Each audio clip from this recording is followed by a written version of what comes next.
this meeting, Jehovah King of Glory. We just want to commit it unto you, that everything and anything that, Lord, shall be discussed, shall be deliberated, shall be taught, shall be highlighted, Jehovah, Lord, that it shall just not be in vain, oh God. We pray that, God, that you may open our minds, that you may open our hearts, that even as we get onto this meeting, Lord, that King of Kings, it shall come, O Lord, even to benefit us, not just now, but Lord, in future, Jehovah, Lord.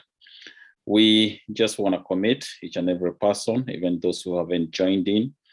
We pray, Jehovah, Lord, that, oh God, that you be with them and be with us throughout this session. We thank you and we give you praise, for it is in Jesus' mighty name we pray and believe. And everybody say, amen.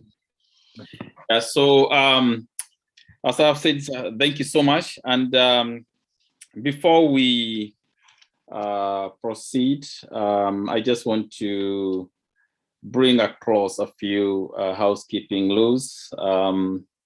Whilst probably we'll try to get everybody muted, if for any reason it happens that we are all not muted, I would encourage each one of us, please, if we can remain muted in the interest of ensuring that the streamline is not disrupted. So please, if we all can try as much as possible to remain muted. Also, if you have any questions that you might have, as we progress, please, if you can share them on the chat, and we'll try as much as possible towards the end to bring the questions and try as much as possible to have them answered. So please, let's try, because we don't have that much time. We want to make use of the time as we can. We have limited time, but it's quite important so that we can be able to hear from other guests.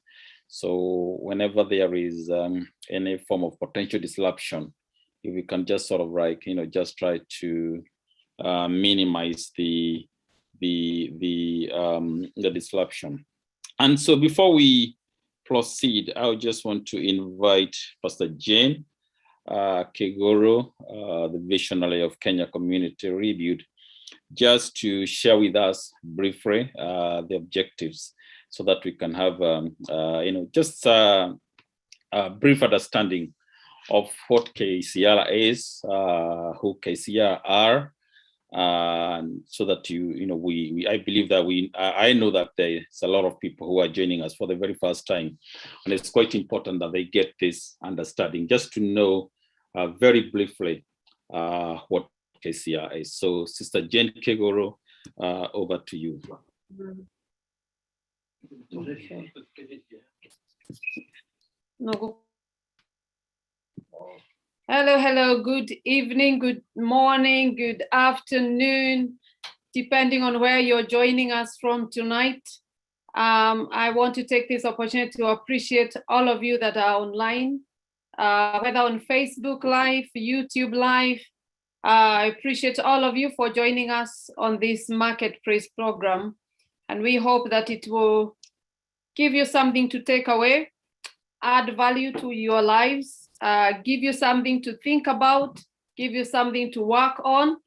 And that's why we are here. So I'm Jane Kiguru, as you have said. And just before I share the objectives for our meeting tonight, or what we all hope to achieve by the end of this program, allow me to just go back for the sake of those that are listening or hearing of KCR for the first time. It stands for Kenya Community Rebuild, a community organization that was started 10 years ago. We are in our 11th year. And basically it stands for a few things.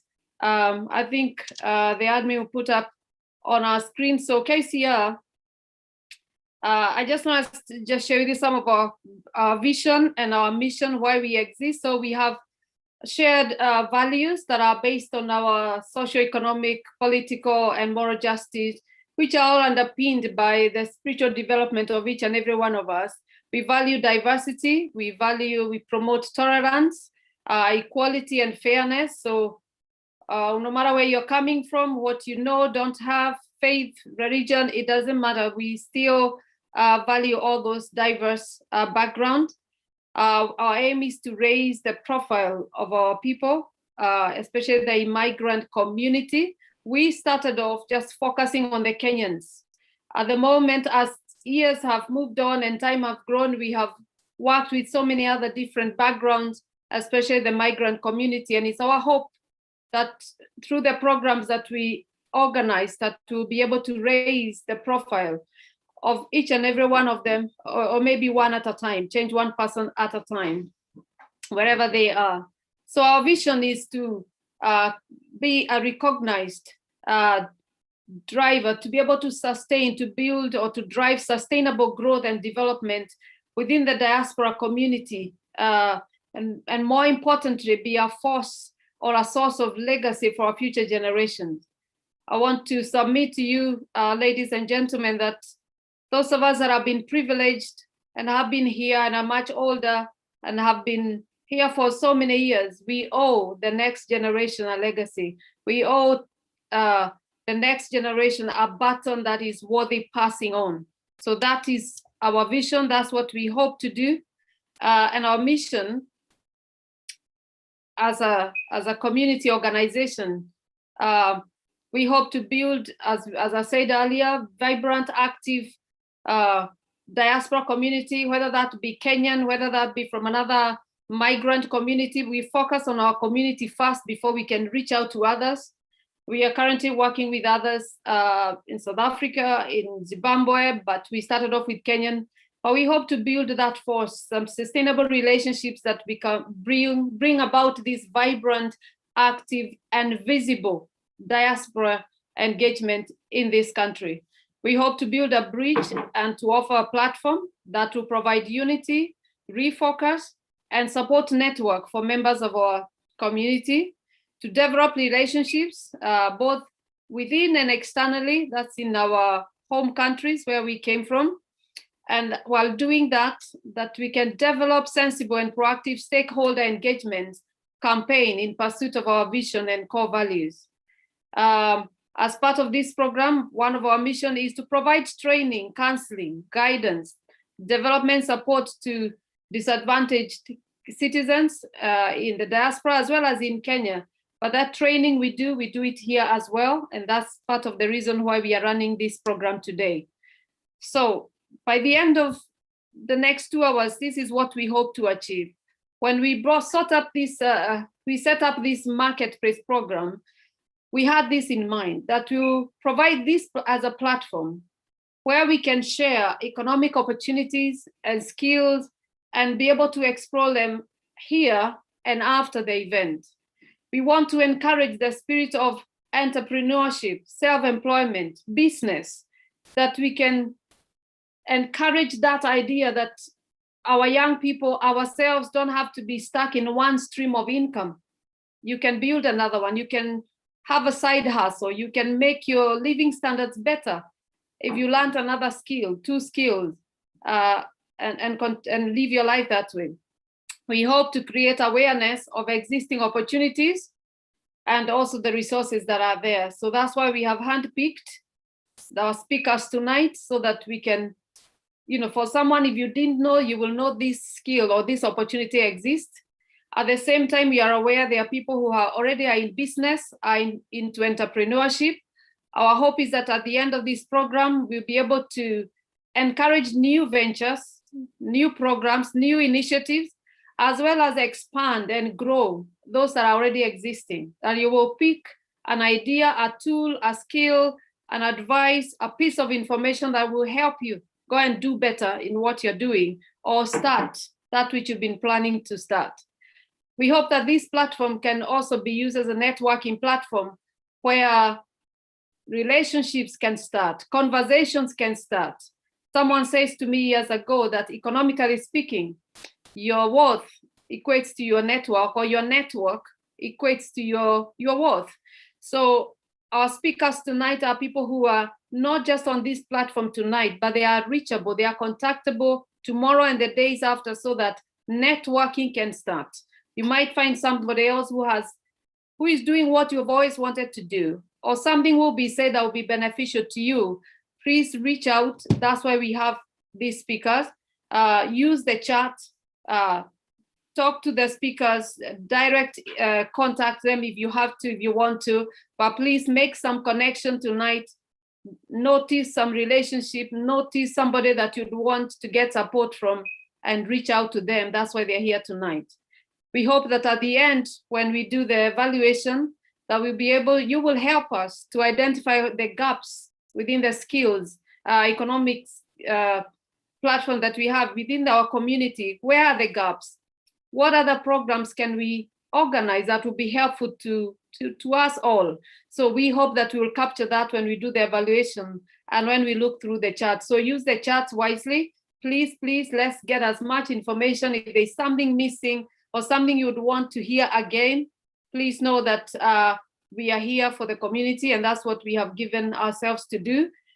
Please reach out to your friends, your colleagues, anyone you think might benefit. We are live on Facebook, we are live on YouTube. Send out that link one more time and tell them we are all now. Over to you, Edward, and thank you so much, everyone. Thank you so much, Pastor Jane, for that very well articulated summary of who we are as KCR. And as Pastor Jane has said, today's focus is mainly on the economic pillar of KCR. And to guide us into this, we do have a number of speakers who have been lined up. And before we get into the speakers, I just want to bring this disclaimer. I know some of them may bring this one individually, but in the interest of just ensuring that we have this across, let me say that the information that is going to be shared here tonight is purely for information only. And if any decision is going to be informed by what you are going to take home tonight, we do encourage each one of us to seek independent financial advice. So I think it's quite important that we bring this across, that any information that we are sharing here tonight is purely for information only. It shouldn't be interpreted as financial advice. And without much ado, I want us to invite the first speaker of tonight, who is none other than Sophie Gitiba. So Sophie Gitiba, over to you.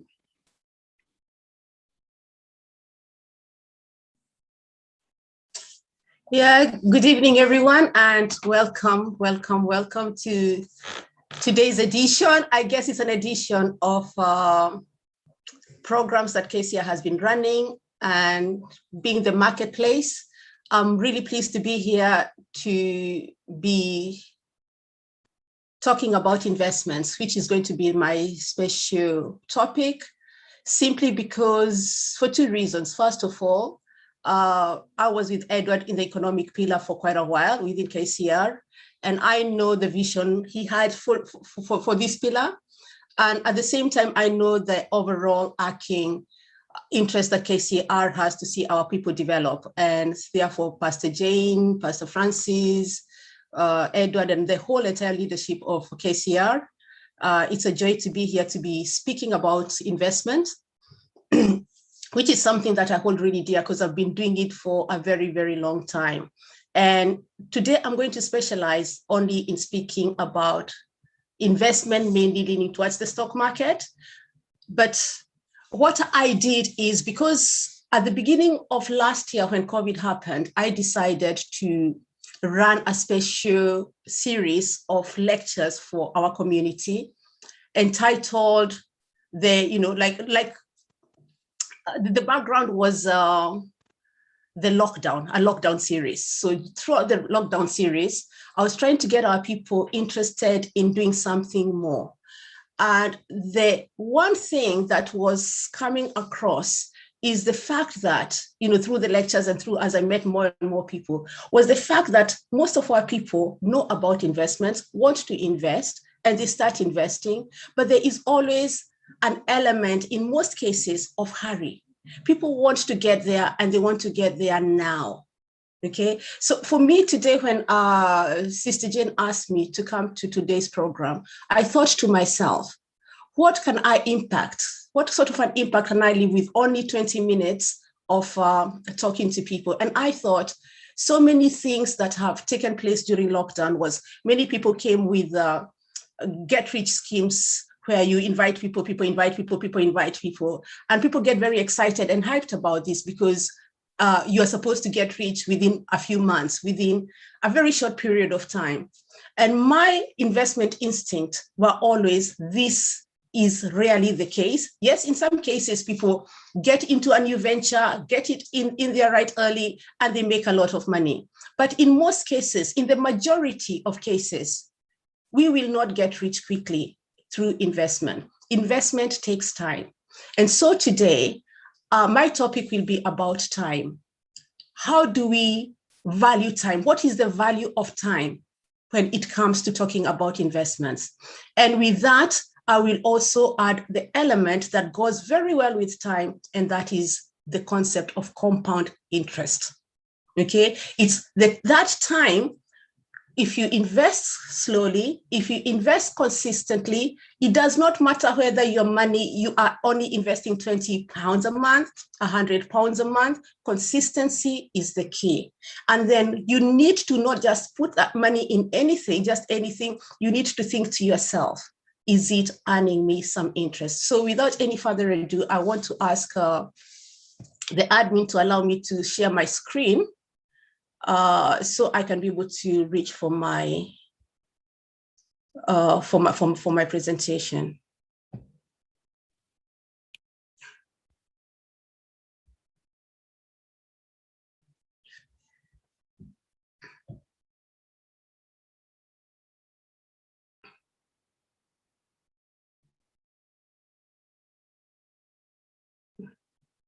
Okay, so yes, as I said, today I'm going to be talking about investing, and I'm going to specifically look at compound interest.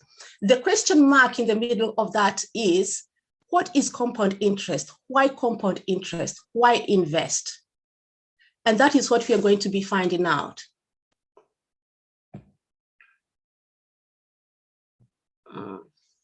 Sure. Okay, so when we talk about investing, we first of all must start by asking ourselves, what is investing?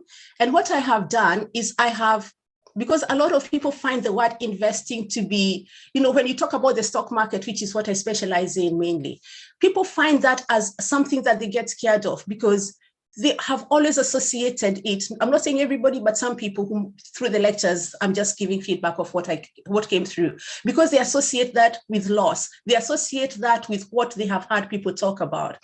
But I just wanted to talk about the word investing. First of all, to define investing. Investing in anything means you are devoting, you are using, or you are giving your time, your talent, your emotional energy. So the first thing is you're devoting something, be it time, be it talent, be it emotional energy, be it money. And why you are devoting that is because you have a purpose to achieve something at the end of it. So if you purpose to get something out of it, it means it is something that you have clearly thought about. It's something which you have decided, I want to go down this route. And that purpose, you must have a goal in mind. So in investing in the stock market, it's no different. And before I move on to the stock market, if you are going to school, if you are going to do your master's, your degree, your PhD, if you're studying, it's because you have a purpose to achieve something at the end of it. You just don't go. without thinking, what am I going to achieve? If you're getting into a relationship, you have a purpose. What am I getting out of this? You know, if you start a matatu business, what am I going to achieve out of it?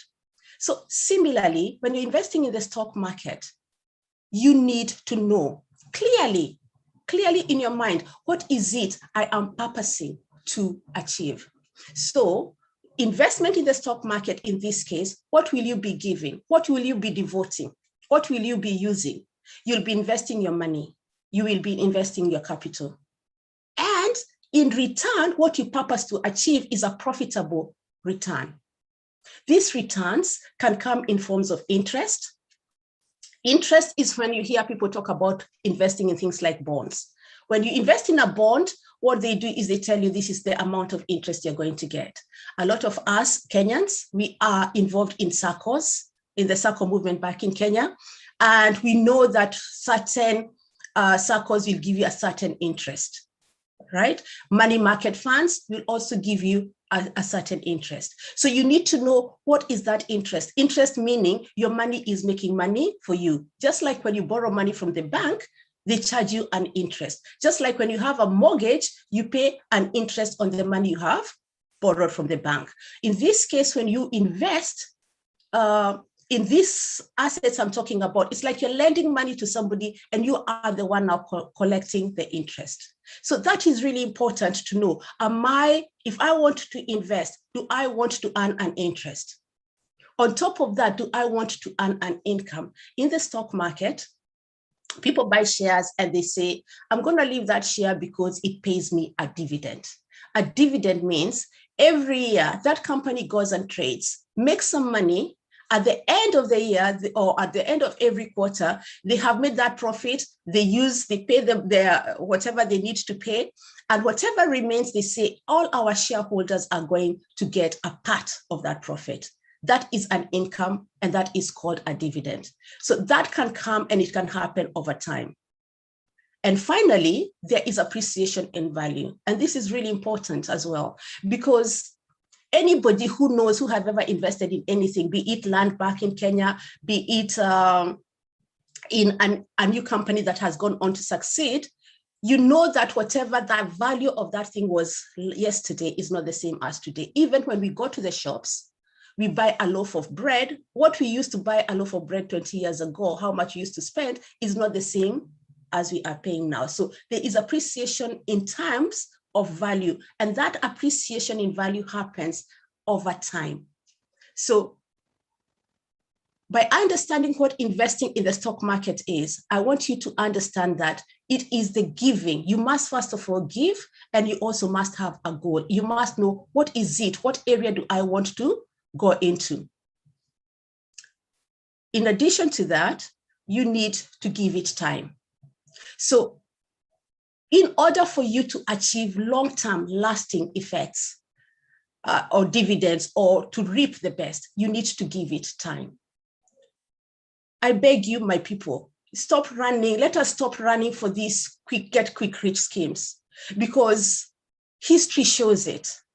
Evidence shows it that we don't get rich quickly. You might just be very lucky to be among the first people who get into something that is just happening there and then, but it's a one-off chance. So let us be disciplined. Let us understand the meaning of why we need to give time to whatever it is that we are investing in. Even with your children, you don't give birth to a child today and tomorrow they are mature. You give a lot of time, you invest over and over and over again. And with that in mind, I want us now to have a look at compound interest itself. What is compound interest? So earlier on in my previous slide, I talked about interest. So when you talk about interest, we have got what you call simple interest. Interest when you go to the bank and they say to you, you're going to, or when you have a savings account, they say to you, we'll be paying you 2% every year, right? That 2% will be 2% forever. It is good because your money is growing. You put in 10 pounds at the beginning of the year, and say, assuming it's 20%, sorry, you put 100 pounds in the beginning of the year. By the end of the year, you have 120 pounds and you have done nothing else but just leave your money there because the interest is growing. That is what you call interest. However, when you talk about compounding, it's where you put your money to work for you. Okay. If you look at this last paragraph here, the last point here on this screen, it says, Benjamin Franklin said, compound interest is money making money. So money makes money, and the money that money makes more money. So it's money making money, and the money that has been made from that money makes more money, right? So it means if in the beginning of the year you start with 100 pounds and you have a 20% interest, you get at the end of the year 100 pounds, which you had put in, and the 20 pounds from interest. So at the end of that year, you have 120 pounds. So the beginning of the next year, you will not start with 100 pounds, you start with 120. So the next year when you compound, that money will become 120%, 20% of 120. And it will be more, and it will continue growing. And we're going to look at it very, very soon in details, because I'm going to ask you to, all of you, to get out your calculator, which is called compound interest calculator, and you can see what this means. Because over a long period of time, your money starts to grow exponentially. Exponentially means the beginning, it grows slowly, but as that interest starts to earn more interest, and that interest starts to earn even more interest and even more interest and even more interest, all of a sudden, everything starts snowballing, and therefore you find that whatever little money you had put 10 years ago now is quite significant. And it's so significant that one of our greatest scientist the world has ever known, Albert Einstein, called compound interest the 8th wonder of the world. And he said, he who understands it, earns it. He who understands what? He who understands compound interest, earns it. He who does not understand compound interest, pays it. It means you can either be lending money to work for you, or you can be borrowing money. Right? So when you're borrowing money, you are always paying interest.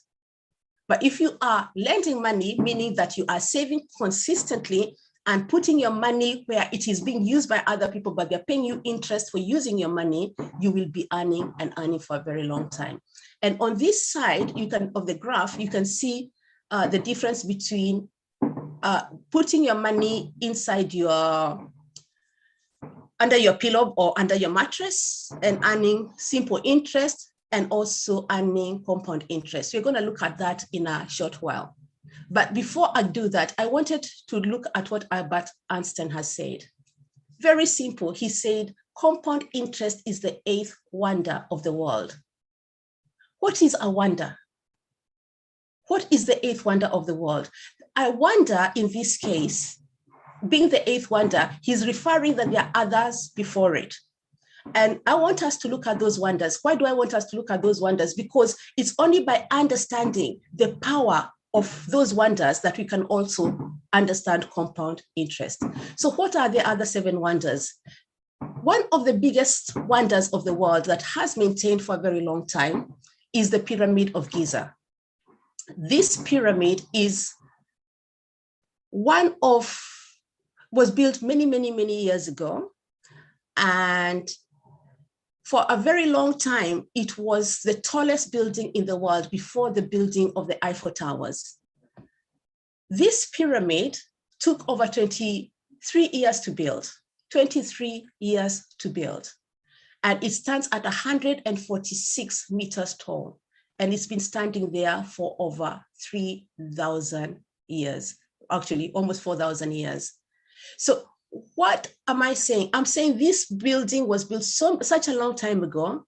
If you go much more into details, you'll hear how everything points to the north, how the square, the base is a perfect square, how the triangles, it was really, really precisely built. What does that mean for it to stand there? It means, number one, time. The first thing we need to look at there is the time. Number two, you can see there was a purpose. It was purposed. It wasn't just built haphazardly. They had everything facing the right direction, being the right dimensions, and more than that, they knew that they wanted that thing to be there for the longest time ever. So when we look at that, why mankind says it's a wonder, because when you talk about wonders, they're natural wonders like the falls, the Niagara Falls and all that. But we are talking about man-made. This is man purposed it. The word here is you purpose. If you want to become an investor, you must purpose. I want to invest, right? And therefore you must invest your time reading, studying, researching, understanding what you're going into. So when we look at that wonder, you can see that there was a purpose and there was conscious thought was thrown in there. And you can be able to see the time that was put in there. So today I want us to mainly look at the time. In every single one of the wonders that we're going to look at, time was a very important element. Let's look at the Taj Mahal. The Taj Mahal was built for over 20 years. Its estimated cost today, in today's money, is over $916 million. The Pyramid of Giza, I think, would be over 50 billion if it was built today. So you can see that investment, the investment that took place there. The Taj Mahal took over 20,000 workers to build and over 1,000 elephants to transport the materials. The Great Wall of China, on the other hand, is one of the longest structures that has ever been built by man. It stands at 21,000 kilometers and it is over 2,000 years. You know, it was like, it's been built over a period of time in many different sections, but the first section was built over 2,000 years ago. Again, purpose, time, and clarity. Then the other four are also just as important. We have got the Christ that stands over Brazil, whose arms stretched to over 92 feet, and the height is 98 feet. We've got the Chichen Itza Yucatan in Mexico, which was built in 400 years, and it stands over an area of 5 kilometers. We have the Petra in Jordan, and we have the Colosseum in Rome, where we know very well that people used to be thrown there to be eaten by lions. But did you know that in there, at that time, we could be able to, the stadium could take up to 50,000 people. 50,000 people. So these are the wonders that man has gone around and said, these are things that we can call them wonders. So when we talk about, therefore, compound interest being the 8th wonder of the world, because these are the other 7. So what does that mean? It means, therefore, it's something, if it is such a wonder, everybody should be paying attention to. These areas which I have told you, there are thousands and thousands of people go there as tourists every single year. So if the compound interest is the 8th wonder of the world, how many of us should be practicing it? How many of us should be leveraging its power? So today, that is what I wanted to say to you is, let us look at compound interest as something where we decide purposefully, we want to be saving £100 a month, £200 a month, £50 a month, it doesn't matter, but do it consistently and look for a place which can be able to earn us interest. And this is what I wanted to show you here. The power of compound interest versus simple interest. If you see the green line there, that is simple interest. If you see the yellow line, that is compound interest. With the compound interest, they begin at the same point. For a few years, nothing happens. And then the orange lines starts to go up at a much steeper gradient, and it becomes more and more steeper and more steeper. But if as more and more time passes, the gradient becomes very, very steep. So what am I saying? I'm saying if there are young people here, please, if there is nothing else you take from this class, start saving now and look for somewhere you can be able to make to earn some sort of an interest, because the longer you save, the better it is for you. The longer you take time to save, the better it is for you. Here, this one here can earn you such an enormous amount of money that can be able to leave you clearly much, much, much, much better off in your old age, which can be able to help you to pay for your for your children's school fees, which can be able to pay for your retirement, which can be able to do many things for you. And I don't know how much time I have, but I wanted to invite everybody to do some calculations with me by clicking on by going to, what is it called? Compound interest calculator, just to show you just very, very briefly one thing, just one thing and one thing only, and then I will conclude. So you can be able to have something to take away. Doesn't click. So I want everybody to just go to Google and type in compound interest, right? Sorry. Just go to Google and say compound interest calculator. If everybody can do this with me, compound interest calculator. Yeah.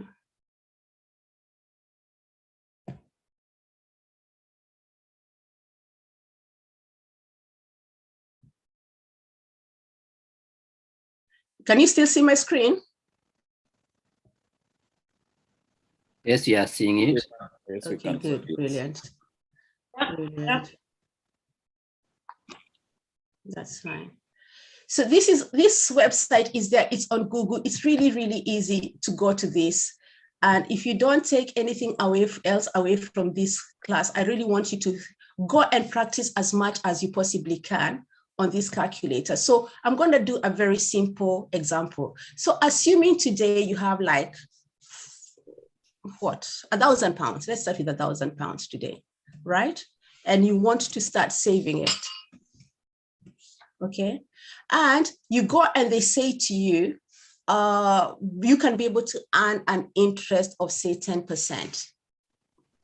And that is per year, right? Every year your £1,000 will earn you money. And we say we are going to leave this in there if,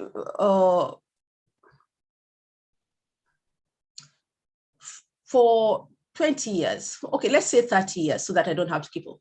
Say 40 years, you're 20 and you stop saving when you're 60. So that you can have the whole entire thing here.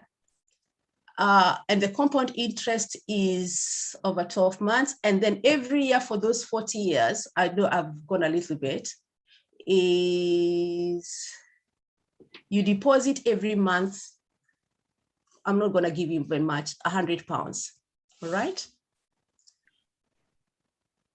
And then you ask yourself, if today I have £1,000 and I save it over 40 years, but every year, every month after my salary, after I've been paid my salary, I'm going to save into the same account, which earns me 10% interest.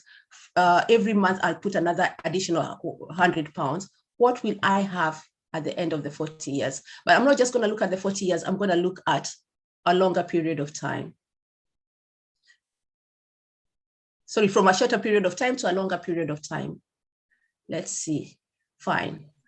So just this figure here shows you what you would have. You started with £1,000. The total deposits you have done over the 40 years will be 48,000.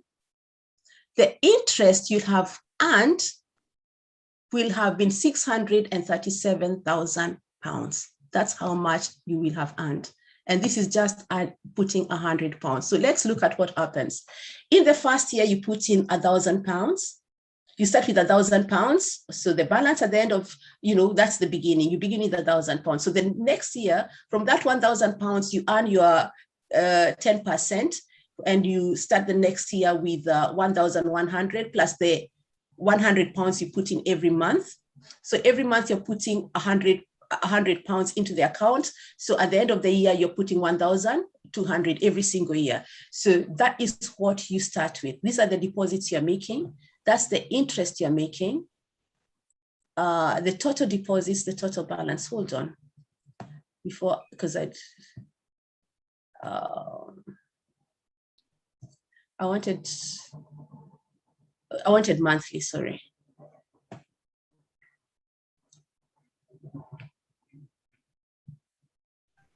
Yes.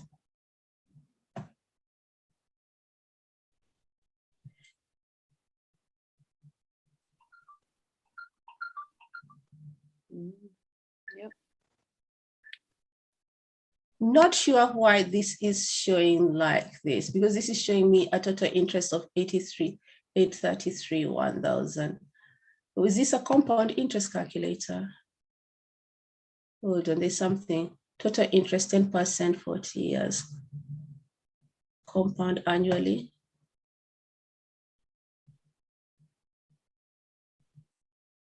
Okay, that's fine. That's fine. So if you look at the total interest here, the first year they say you take £8, not sure why it shouldn't be £8 because 10% of that is not, okay. They're not calculating the 1,000. Initial balance 10%, 40 years, 12 months. But anyway, let's even assume we just work with the figure of 100. We remove the 1,000. So the interest here you're earning from £100 is £8. And over a long period of time, the next year, the interest you're earning is £17. The third year is 27. The fourth year is 38. Fifth year, 50, 63, 77, 92, 100. And then if we jump quickly from there, you can see all of a sudden by here, they're saying, this is the month, sorry. Oh, sorry, it's monthly. They're doing it monthly. That's why, sorry, my mistake. So that's monthly. So by the end of the first year, which is, at the end of the 12 months, you are taking 161 pounds at the end of the first year as interest. After 24 months, you are taking 433 as interest. At the end of 36 months, which is equivalent to 3 years, you're taking 926 as interest. By the end of the fifth year, which is 60 months, you're taking 2,000 pounds every single month. Every single year, you're taking 2,000 pounds as interest, right? So now all of a sudden the interest becomes quite significant because remember, you're only putting in 1,000 pounds every year. However, if you go quickly to the 20 years will be 214 months. Let's stop at 214 months at 20 years. Where is it? Yeah, there. So if you just save for 20 years, you started with 1,000 pounds and every single month you only put 100 pounds. At the end of 20 years, which is 240 months, your interest every year will be 58,000 and your capital is still there. So it means this interest, if after 20 years you decided, I don't want to save anymore, every year you will cash in a check of 58,000. You don't even have to go to 40 years. So after 20 years, by being persistent, by allowing time to work, every single year from that year, you'll be taking home a check of 58,000. Why? Because your capital will not be affected. Your capital will still be right there, okay? You are not touching your capital. So this is what you will be taking home every single year. But if you are very, very young and you're 20 and you want to retire at the age of 60, let's see how much you'll be taking home every year. That's what you'll be taking home every single year. That is a lot of money. That is a lot of money. So you'll be taking that interest. If you're 60, at 61, 62, 63, 64, you'll have that sort of an income every single year. And I think that is an amazing amount of money because all you'd have invested would be 48,900. But your compound interest will be paying you 631,000 every single year. That is a lot of money. That is a lot of money. So today I wanted us to concentrate on investment. Let's not look at get rich quick scheme. Let's allow time to be the thing that makes the magic for us. Albert Einstein is one of the best known scientists. If he said this is the eighth wonder of the world, who am I, who are we not to take it very seriously? So thank you very much for tuning in, and I'll hand over back to Edward. Thank you so much, Sophie, for that wonderful presentation. I must admit that I'm one of students of Sophie for the last 10 years or so, and we are still working together. It's a great joy to follow you on that wonderful, wonderful presentation. Let me just remind us once again that if you have any questions that you have, please just send them over to the chat.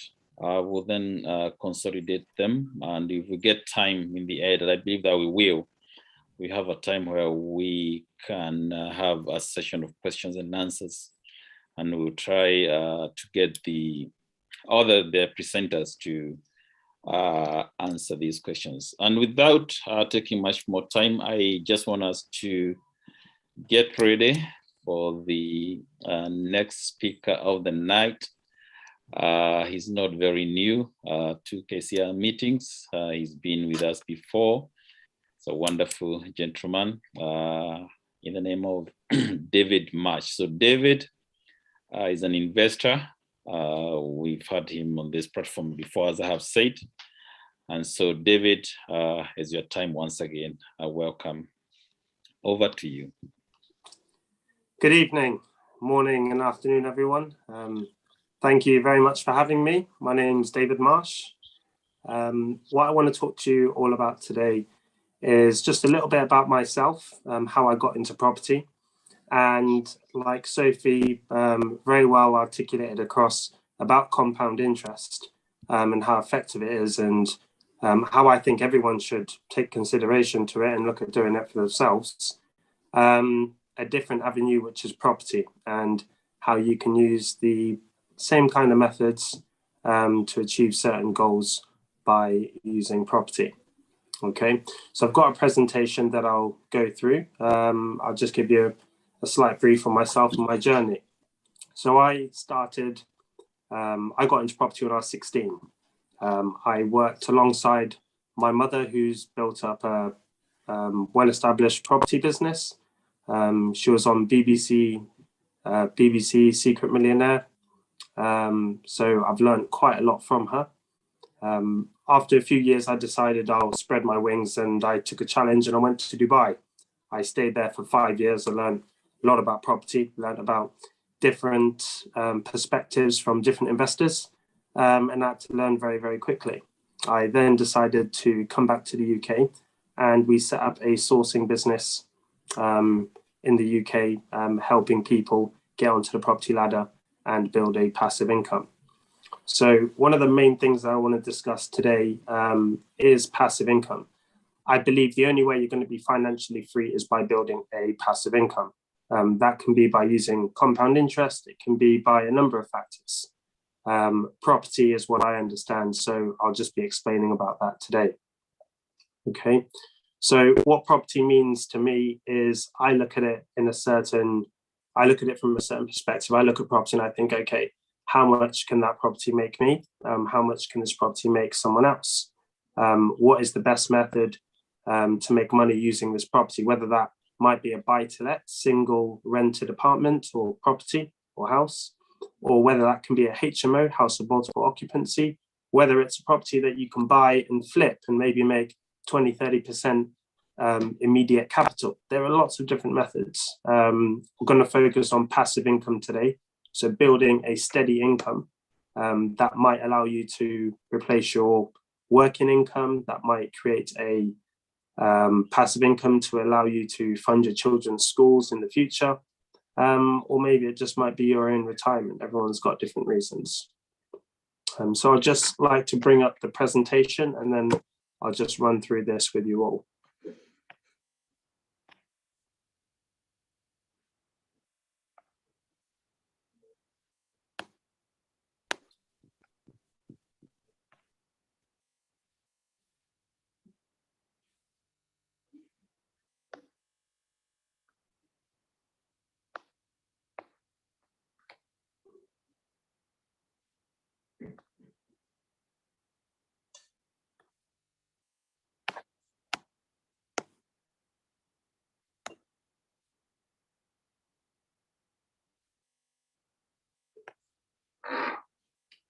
Okay.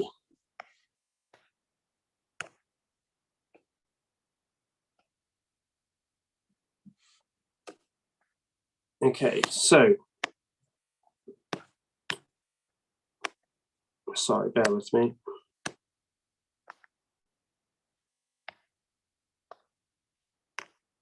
Okay, so investing in property. First thing that I'd like to just discuss is there's different reasons why people get into property investment. Some people are looking to build a passive income. Some people are looking for capital appreciation. Dependent on what you're looking for is going to depend on where you should purchase a property. Now, I've spoken to a lot of people that have bought a property themselves for say 300, 400, 500,000 pounds in the southeast or the southwest of the UK, looked to rent it out, and they've only got a small yield. They've only maybe got 300, 400, 500 pounds profit from a large cash investment by putting down £100,000 deposit, sometimes £200,000 deposit. And when they look at their return at the end of every month, it's not very fruitful. A lot of people get themselves into this situation, and I think that's mainly down to just the lack of knowledge and understanding which property investment to go for, and understanding which one is the right one so it can actually achieve your actual goals, being passive income. So I'll give an example over here about the south and the northeast. So if you were to buy a house, let's just say in the south of England, average price is 350,000 cash. You'll have to put down a 25% deposit for a buy-to-let mortgage, which is £105,000. The average rental income will be £1,250. You guys might live in an area with properties at this similar value, so you'll probably know that the rental values are around about this mark, plus or minus £100. The mortgage interest only is 766 based on 3.5%. The management, the rental management fee, so a property manager who manages the property, and the insurance would be 150. After these expenses, you're left with £334. So that's a 3.8% return on your cash. Okay. Now we look at the north of the UK, areas like Darlington, Sunderland, Washington. There's several different areas that work very well, even Liverpool. Purchase price would be around £72,000. The cash you would need, including stamp duty, is £26,000 for all the fees, etc. Rental would be about 525 a month. Mortgage interest only at 3.5% is 156. Management and insurance 70. Key figure here is the net profit, £299 per month, and you've only put in £26,000. Now, if you look at the cash you've put in the south, £105,000 in comparison to the north, 26, it's pretty much a quarter, and the return is virtually the same. If you do a simple calculation and you times the £26,000 times by 4, you'll get £1,200 return every single month. Now, what Sophie mentioned before is quite key for you to understand. I like to just relate it here. If you were to invest in property and start building up a portfolio, and you've got one building you £300 a month, that is a return that compound interest will apply to, because every year you purchase an additional house, you're not only earning the £300 or £300 interest. A second house will get you £600 interest. The third will get you £900. The fourth will get you £1,200. or from a cash investment of £26,000 on each individual property. Some people are in a position where they have a property with equity and they can draw out the equity, get charged 2% from their bank for the interest, and then use that equity to invest into properties, which will then generate them a 14% return on their cash. Very smart thing to do, and it can can really just give you a good start to investing into property. Okay. Now, if you're not in a position where you own a house with equity, that's absolutely fine as well. You may have good savings. You may be able to save £1,000 a month. You may be able to save £2,000 a month, and that's fine.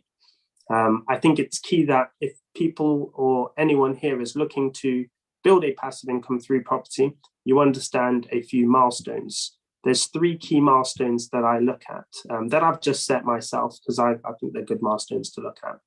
And that's 4, 7, and 10 to put in perspective how much you can earn. Once you have 4 properties, you'll be getting, for example, £1,200 a month with compound interest. Every single month, every single year, you're going to have that 1,200 additional income that is going to be added towards maybe a potential investment. Okay, second milestone is 7 properties.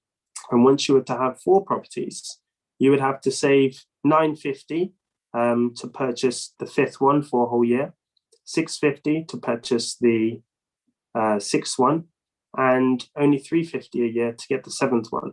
So this is just to give you a demonstration of how quickly people can build a property portfolio that can allow them to have a solid passive income, because this method isn't for the very wealthy and the very rich. This is for anybody and everybody. This is for myself, and this is why I found it quite interesting, and we've helped quite a few people. So anyone can do it regardless of what position you're in, whether you can save £1,000 a month. You just have to build yourself up to milestone number 1 of 4 properties. If that takes you 3 years, 4 years, that's fine. Once you get there, escalating that into a strong passive income is relatively easy because you've got a strong income coming in. Now, getting into the details of this, just to give you guys a bit of knowledge. When you're purchasing, you'll be looking to get a mortgage, for example, because that way you're leveraging the bank's money. If you were to purchase with cash, you would get a good return. But when you're leveraging the bank's money, you'll be able to use their funds and generate yourselves a good income. For example, the bank lends you money at 3.5%, but you're making 13.8%. So there's a profit of pretty much 10%. So that's why I recommend people look at financing options. The reason why I would recommend interest only is because if you choose a repayment, you're agreeing to pay off the loan, the principal amount, over 20 years. With inflation, the value of the debt on a mortgage always is going to be less the following year. For example, with COVID and furlough and the government giving people a lot of money, inflation is going to go up. Believe it's 2 to 3%. We'll need to check the budget for the next 3 years. So what that means is your £20 today in 2 years' time will be worth a little bit less. Same thing applies to a debt. Same thing applies to a principal loan. If you've got a £60,000 loan in 10 years, it's not going to seem like £60,000. £20 10 years ago probably got to get you a pair of trainers. £20 today probably might just get you a Nando's.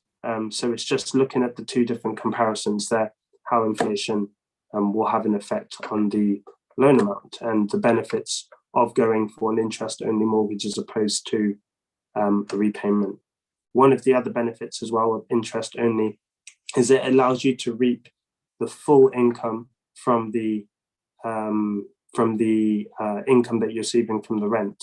So the 525 less the interest only, as opposed to the repayment, because that would probably take all the profit.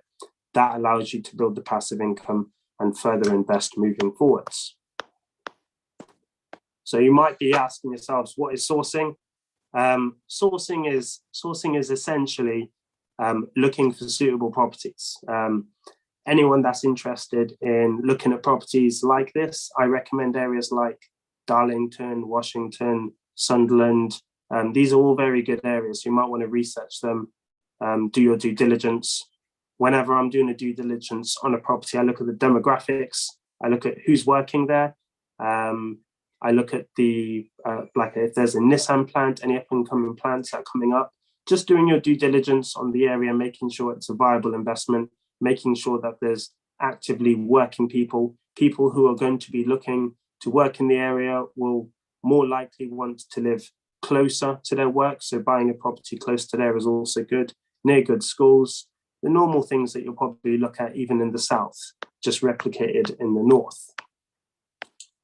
So I've got a presentation over here just showing a typical due diligence, just some of the things that I look at on every house that I'd recommend you look at as well if you do end up looking for any houses in the north. House on, what street is this? Moorcock. So just for illustration purposes, £70,000 purchase price. Recent sales 60, 65, 60, 52, 57. Then below you have the rentals, 400 to 550. Then you have the working status.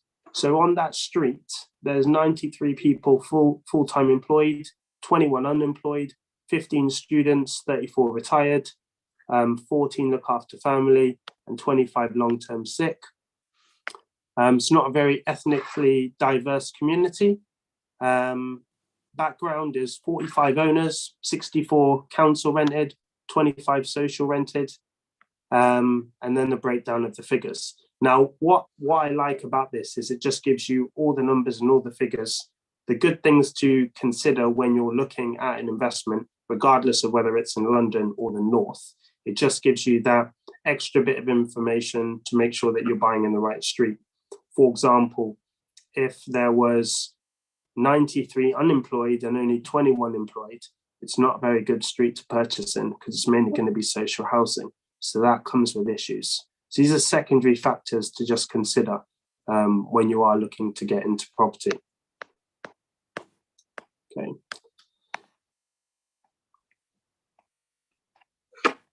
Okay, so another point is an acquisition plan. So what I call an acquisition plan is just planning. Like Sophie said, with everything that you do, you have to have a plan. I believe you have to have a goal for everything that you've got that you want to do. If you don't have a goal, then you're not going to get there. You're gonna have to have a reason to save. If it's £1,000 every month, you're gonna have to have a motivating factor of where you're going to get to.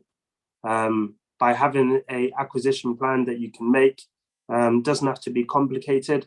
It just shows how much you're going to save every month, how much each house will generate you every month, and how often you're going to be able to buy a house. For example, if you have 4 houses that are generating you 1,200 and you save 1,000 every month, that means you'll be able to purchase 1 house every year.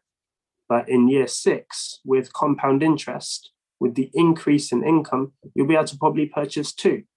In year 8, when you have 10 houses with compound interest again, you won't have to save anymore because your property income will allow you to buy an additional house every year. Now, that's a very good position to be in, I believe. I believe anyone can benefit from that. And the scalability and how far you can grow it is limitless. There's no limit as to how far you want to be. So, I mean, we've got a power team over here, and what I would encourage you all to do is to look at experts in every single field. So looking at an expert who's a mortgage broker, looking at an expert who's a conveyancer, looking at a qualified accountant, looking at reliable surveyors, good tradesmen for any renovation. Always good to use experts, better using people that come recommended by friends and family. Best to speak to a qualified accountant when you're looking at company setups. These are very, very, very critical, okay? So, for example, with company setups, some people that I have spoke to have purchased a house in their personal name. In some cases, that's a good idea. When it comes to investing, some cases better to set up as a limited company. Now, I'm not an accountant, so I'll give you my understanding, but any other information that you want, I would seek independent advice. Now, if you were to set up as a limited company, you can benefit from offsetting your expenses against the income. Whereas if you purchased with your actual name in your private name, any income you received will be taxable. If you're on a higher tax rate, you'll pay the higher tax rate. If you're on a lower tax rate, you'll pay the lower tax rate. But with a limited company, it shields you from paying that tax. You will pay 19% corporation tax, but only on the profits. And if you have a good accountant, he can see to it that your profits seem lower than they are, because he can put through several different expenses. But that's an accountant who'd be best suited to advise you on that. So just to summarize with everyone, I do believe strongly that passive income is the only way to financial freedom. What I've found myself in, and I'm speaking from experience here, if you're always going to be working and you're going to be spending the money that you're receiving from a normal job, your lifestyle expenses may go up as your pay increases, and you'll forever be working and slaving to get that money. And you'll find yourself at retirement age without many assets, and you'll be living off your pension, which I personally don't think anyone should be doing.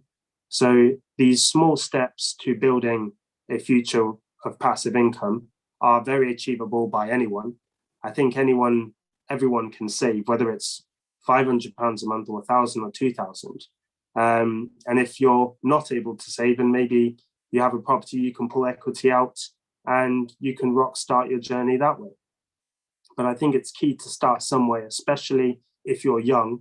Don't be discouraged by getting into investing now, because the earlier you start, the better it is for you long term.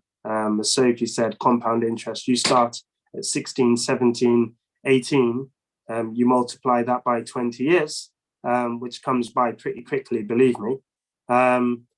You'll be sitting on a pretty healthy pot of income, and be quite secure with a strong passive income. Opens up opportunities to several different things, but those opportunities are all personal to you. So, I mean, that's everything from me. I haven't got much more to explain. As Edward said before, any questions, fire them across into the chat, and I'll make sure that I come back to any questions, either to Jane or Edward, with a brief answer. Thank you so much, David, for that very, very informative presentation on properties. I know this is something that each one of us would desire, and I think connecting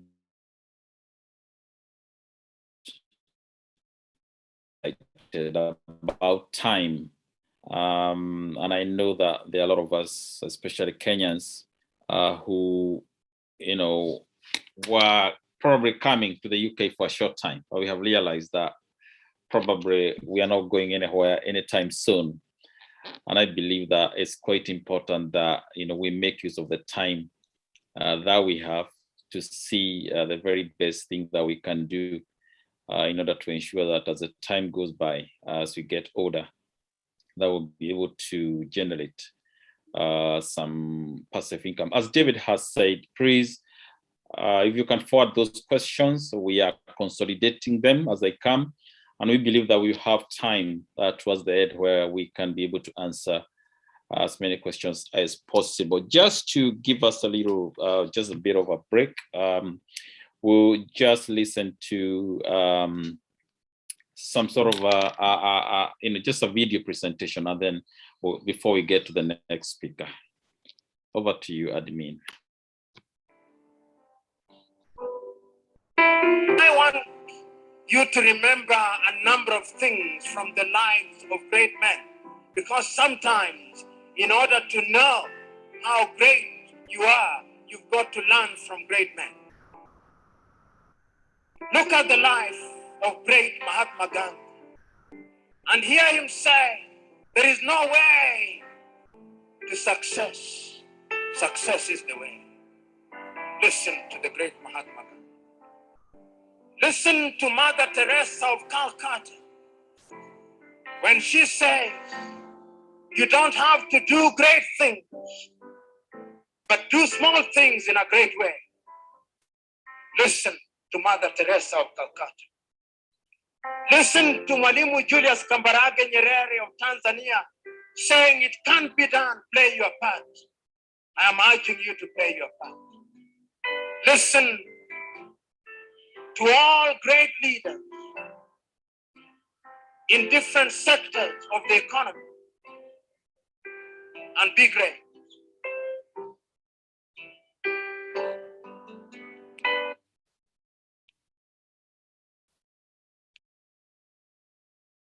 Thank you so much, Sister Joyce, for that presentation. Now, we now move on to the next speaker. You agree with me that even as the business world grows, there's a very need for a very strong online presence. In today's world, it's very difficult for us to make any impact within the business world if we do not have an understanding of how we can make our presence felt, especially online, so that we can be able to reach out to as many people as possible. And without taking any more time, I just want to take this opportunity to invite the next speaker, Anne-Marie Brooks. Anne-Marie, over to you. Hi, everyone. Good evening, good afternoon, good morning, wherever you are listening. And I hope you've enjoyed the presentation so far. I've learned quite a lot about compound interest and about property investments as well. So there's some very good nuggets for me when I leave tonight, and I definitely be contacting the speakers to get a bit more about it. But I want to go into a start. Before I do that, I should say, one little thing about me, I wear many hats, so I'll keep it quite short. I have over 14 years experience in digital marketing. When I started in 2007, straight after achieving my master's degree in marketing, I decided to propose to the organization I used to work for to have a e-marketing department, and I was given the responsibility to oversee e-marketing programs across 5 European countries as well as the UK. And I still do digital marketing as a job today. I'm going to introduce you to my friends. My friends, Jeff. When Jeff Bezos, we all know Jeff. When Jeff started his business in his house back in 1994, I don't think that Jeff knew that his business was going to have a value of over 200 billion today. And when Mark and his friends started this online service at their university in, years ago in 1996, I don't think they would have realized how big a platform it would become. First, it was named Marsh, and we know today as Facebook, how big and massive a platform it would become. And when both Steve Jobs and Steve Wozniacki started Google, based on algorithms, I didn't think that they realized how big this would become. What is specific about these 3 people that I've just introduced to you is that they have capitalized on opportunities. In marketing, there's a terminology that we use, smell what sells. And Jeff and Steve's and those who started Google, Larry and friends, they actually smelt what was going on at the moment and capitalize on those opportunities.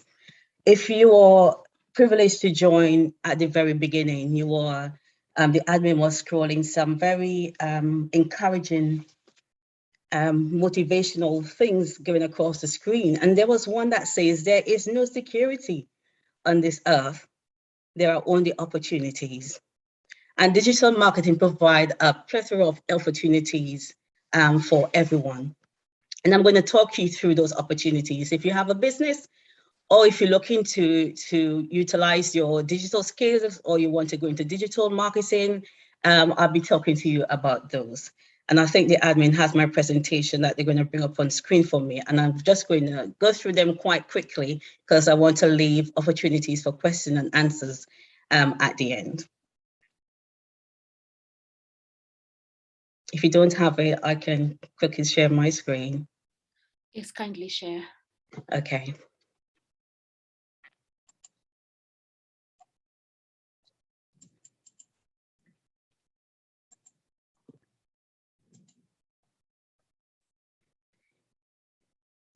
So the lockdown started last year.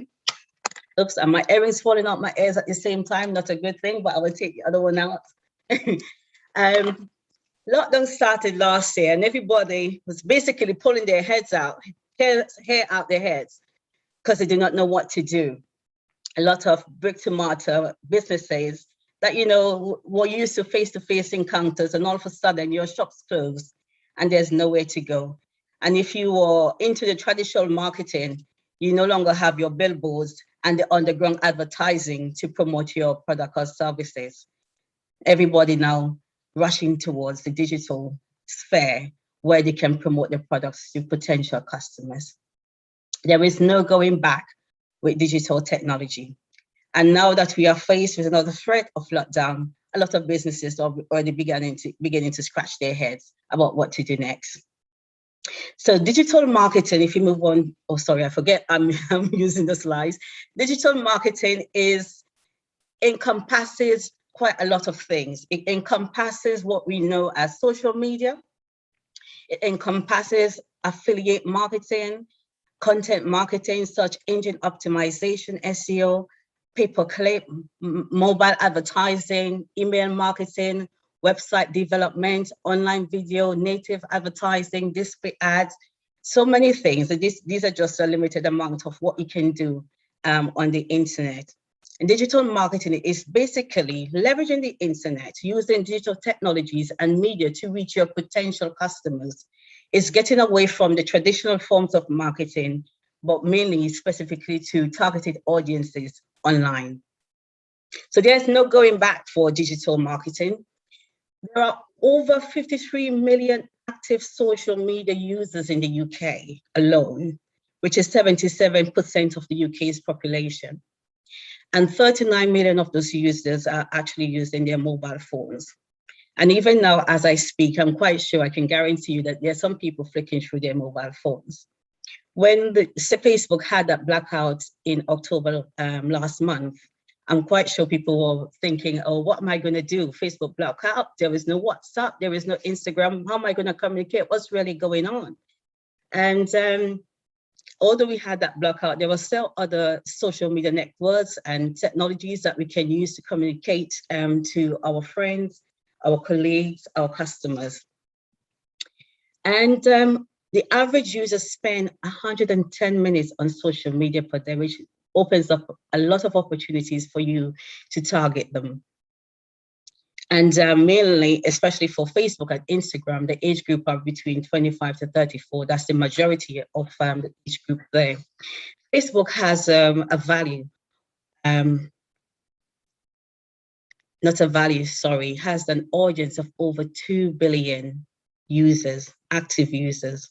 And YouTube is second in line, as well as WhatsApp and Instagram.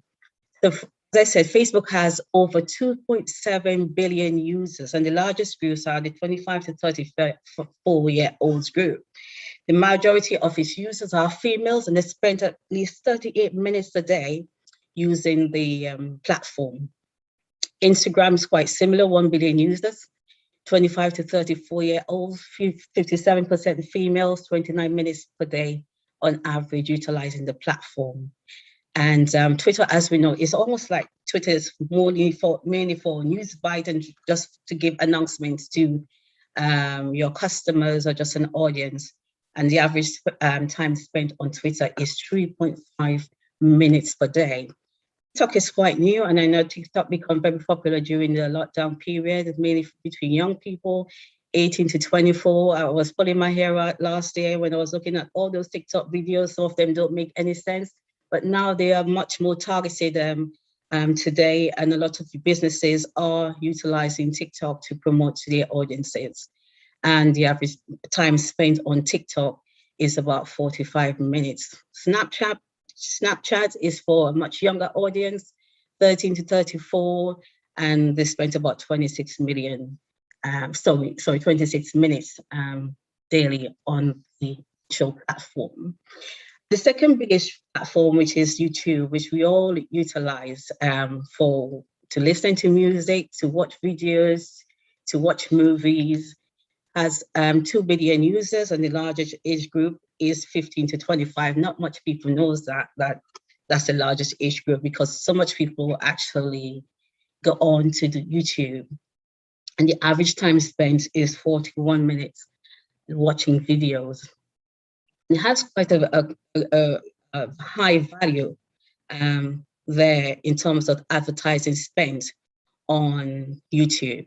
So what we have seen over the last few years is there has been so many disruptions digitally. It has dematerialized some products.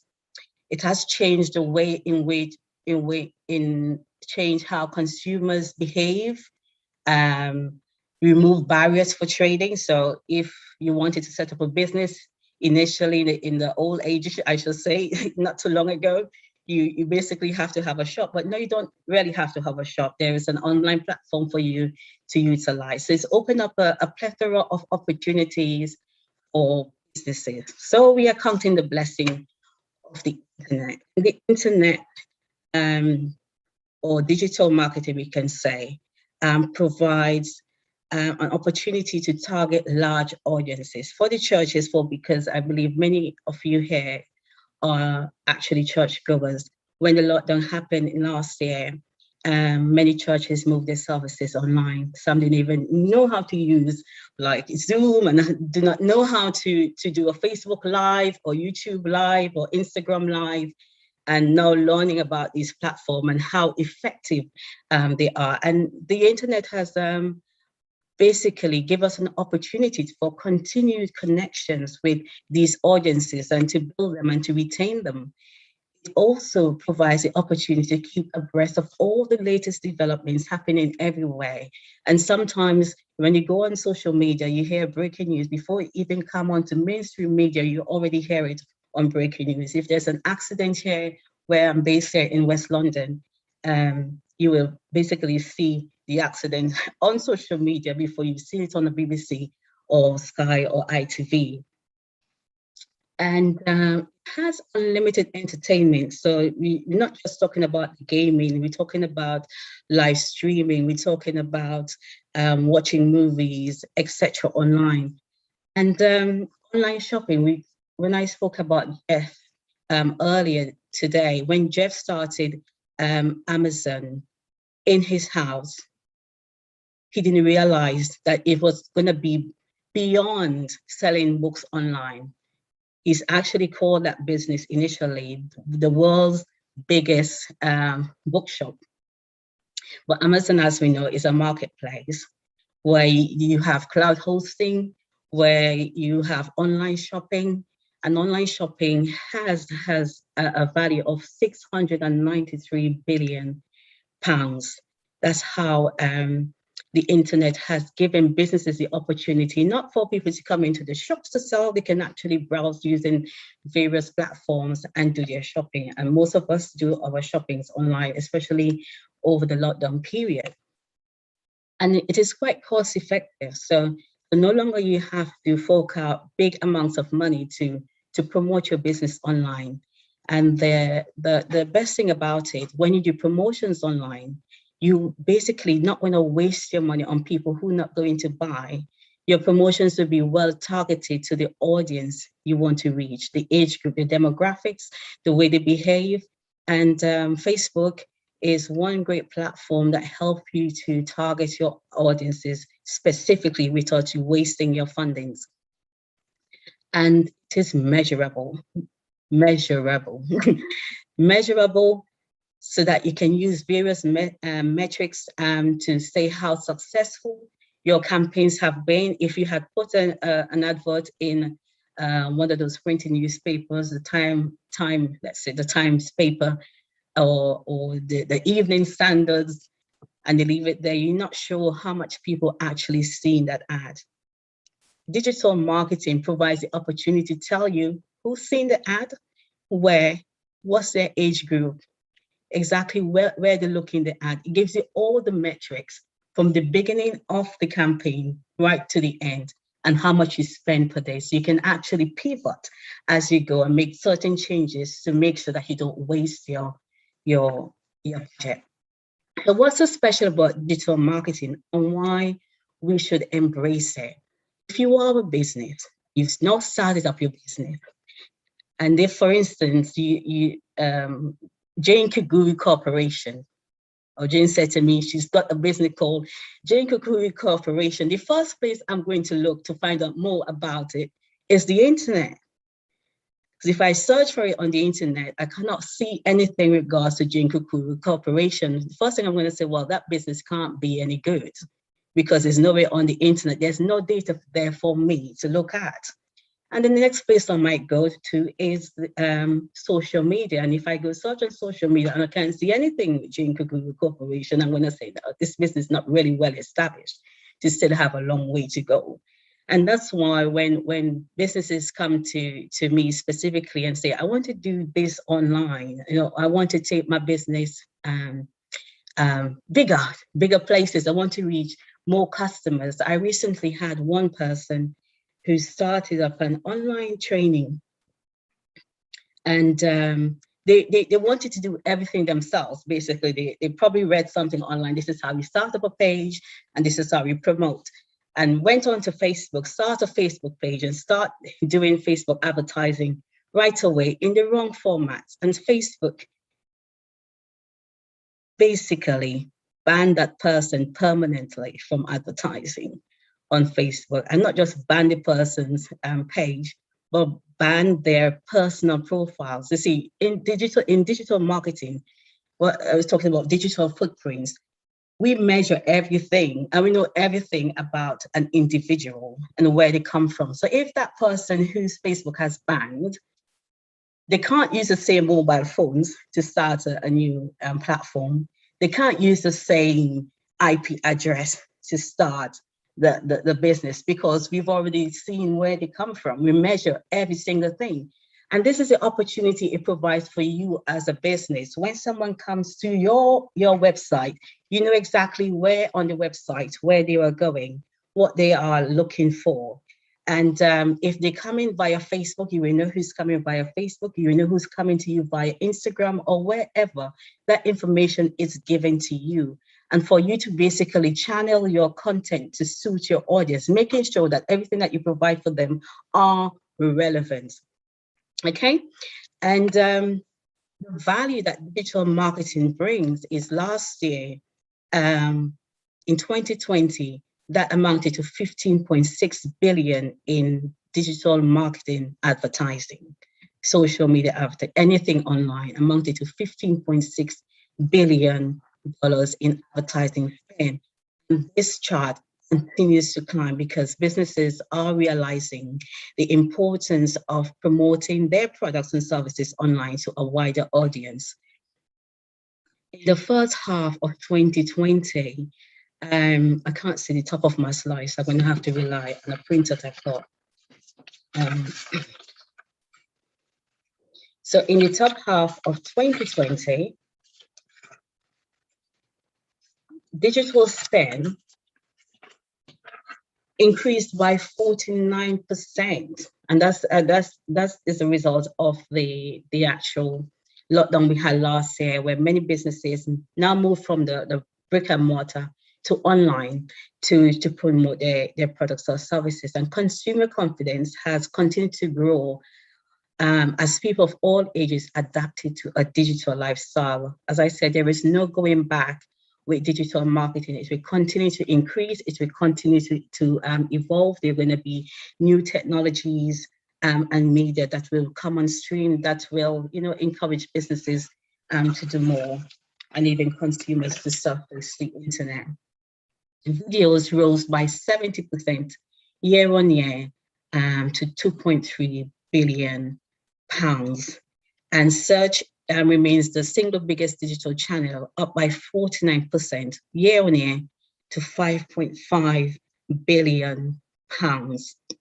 So there are so many opportunities there for you to embrace digital marketing, and these are accounted for through smartphones, utilizing their smartphones to search the internet and to search for content and to look at video ads and everything like that.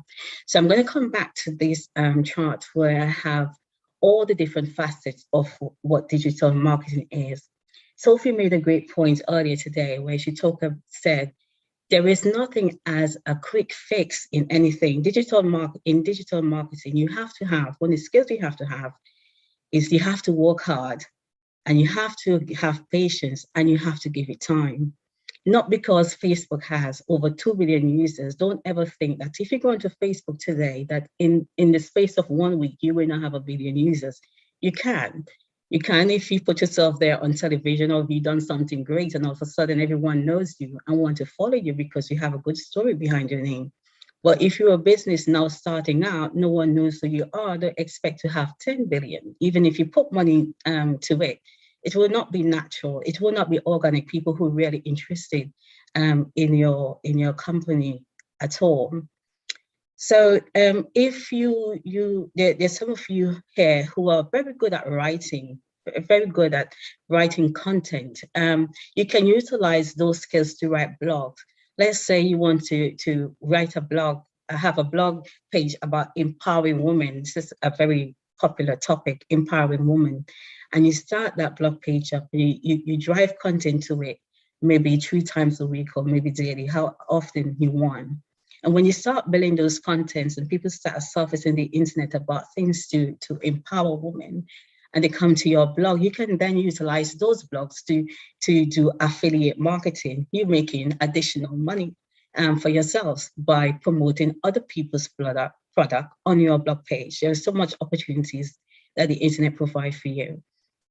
And if you are very good, have very good technical skills, you can also be a website developer as well. So there are some people who actually go to university or colleges to learn how to design website.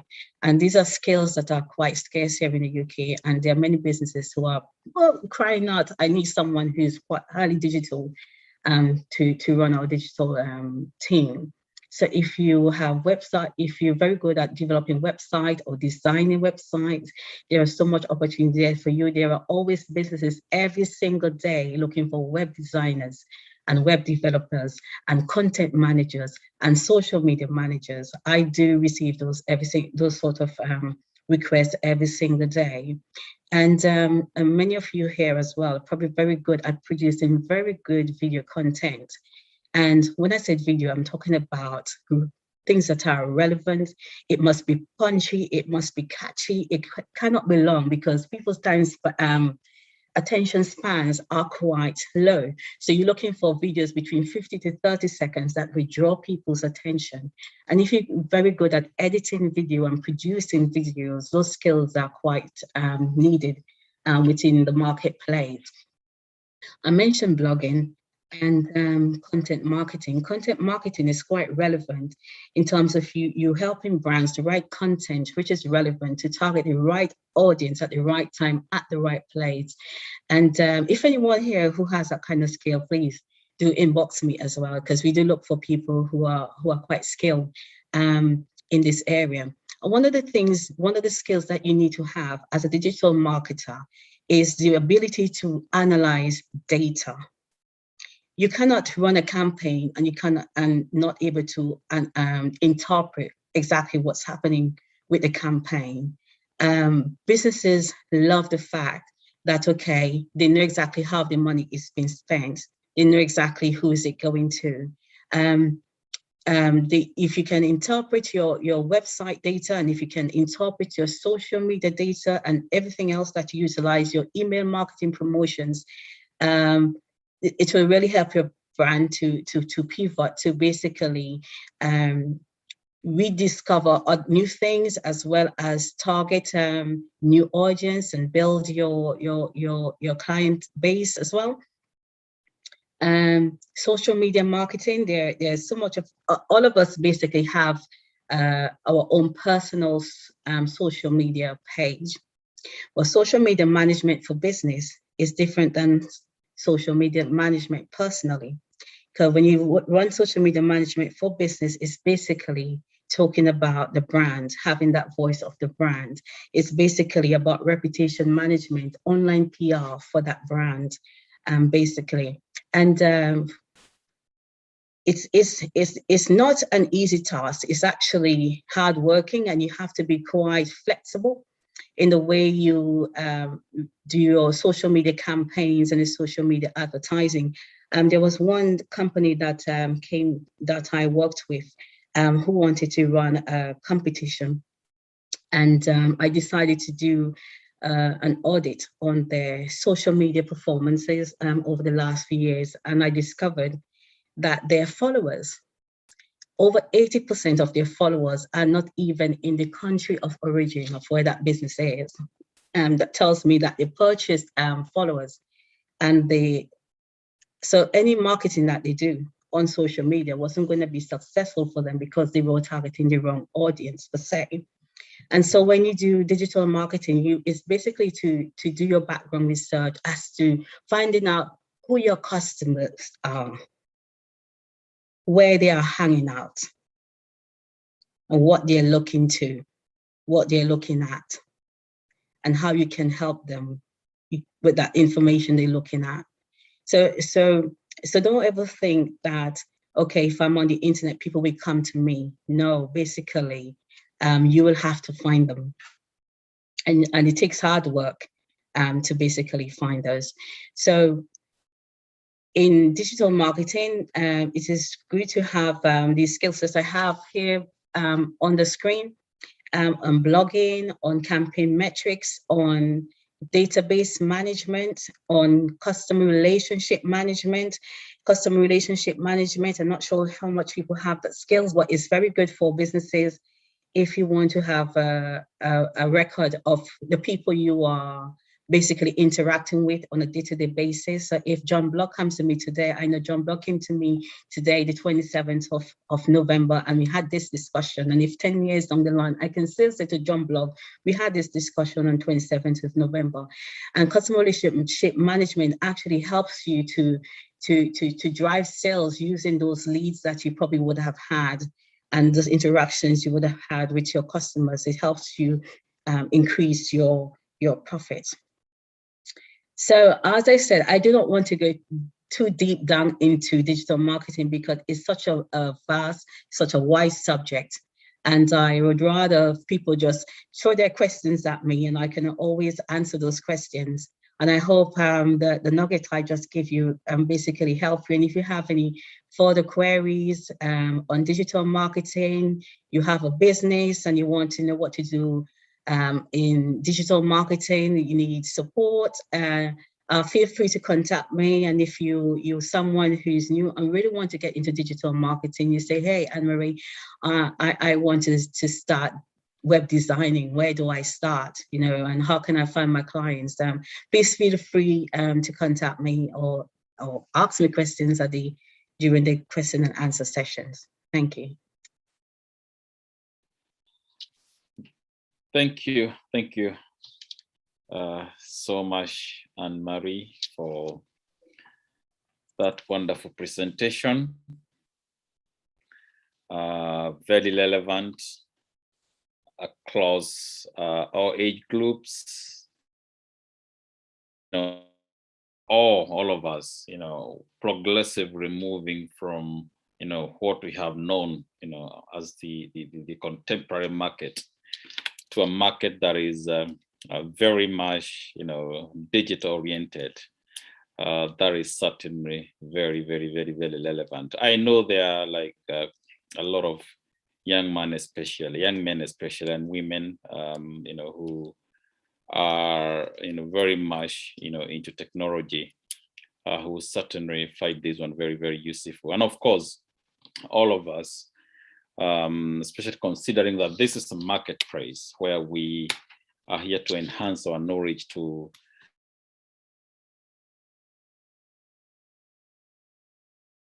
so thank you so much for that wonderful presentation. And so next, now we are going to shift into something different, just to give us an understanding about business analysis, and to guide us through that, we are going to invite our next speaker, who is Regina Gitari. So Regina, over to you. Is your time just to give us an insight into business analysis. Thank you so much. You're welcome. Thank you very much, Edward. Yeah, so my name is Regina. Most people say, introduce yourself and what do you do? And people always say, I'm Regina, I'm a business analyst. I will say, no, I'm Regina. I am married with one child and one on the way. So that will make two. And in terms of what do I do? And that's when I do business analysis. So just a bit of introduction, but just looking back on what most of the people have been speaking about today, I was kind of trying to reflect to see how does what I'm going to be talking about today fit in today's topic. And most people will be like, so what actually is business analysis? So in terms of how I got into business analysis, I came to the UK to do my master's, and I studied accounting and finance. I did go into that career, and this is how I was led to actually looking at business analysis. So I'm just, as I said, reflected on what Sophie initially was talking about, investment and compound interest. And then after that, we had David talking about property investment, and we've had Anne talk about digital marketing. And as people would think, okay, obviously, in terms of your career, business analysis, actually that is a really good foundation on all these things that we've been talking about, because how we fit in as business analysts is you're looking at that return on investment. You want to get something at the end, but for you to do that, you need to do your analysis. Similarly, with the property investment, as David was looking at which area should you invest, you're doing some analysis there. Again, with digital marketing, as you look at today, so much of everything we do, we've all moved online. So I'm just going to present.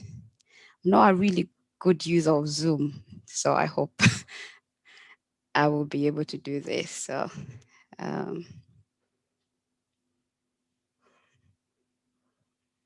okay. Can you see my screen? Yes, yeah. Okay, perfect. So if I look this way, that's because that's where my screen is. I have to. So in terms of business analysis, so I've been working as a business analyst. Initially, I started as a consultant, and I've worked with several banks. Worked with Lloyds Bank. After Lloyds, I worked with Royal Bank of Scotland, and I've also worked with public sector like University of Reading. And now I'm currently working for a bank called Paragon Banking Group, which actually we deal with buy-to-let, more investment for subject matter experts, more small, medium enterprises. So that is your buy-to-let there. So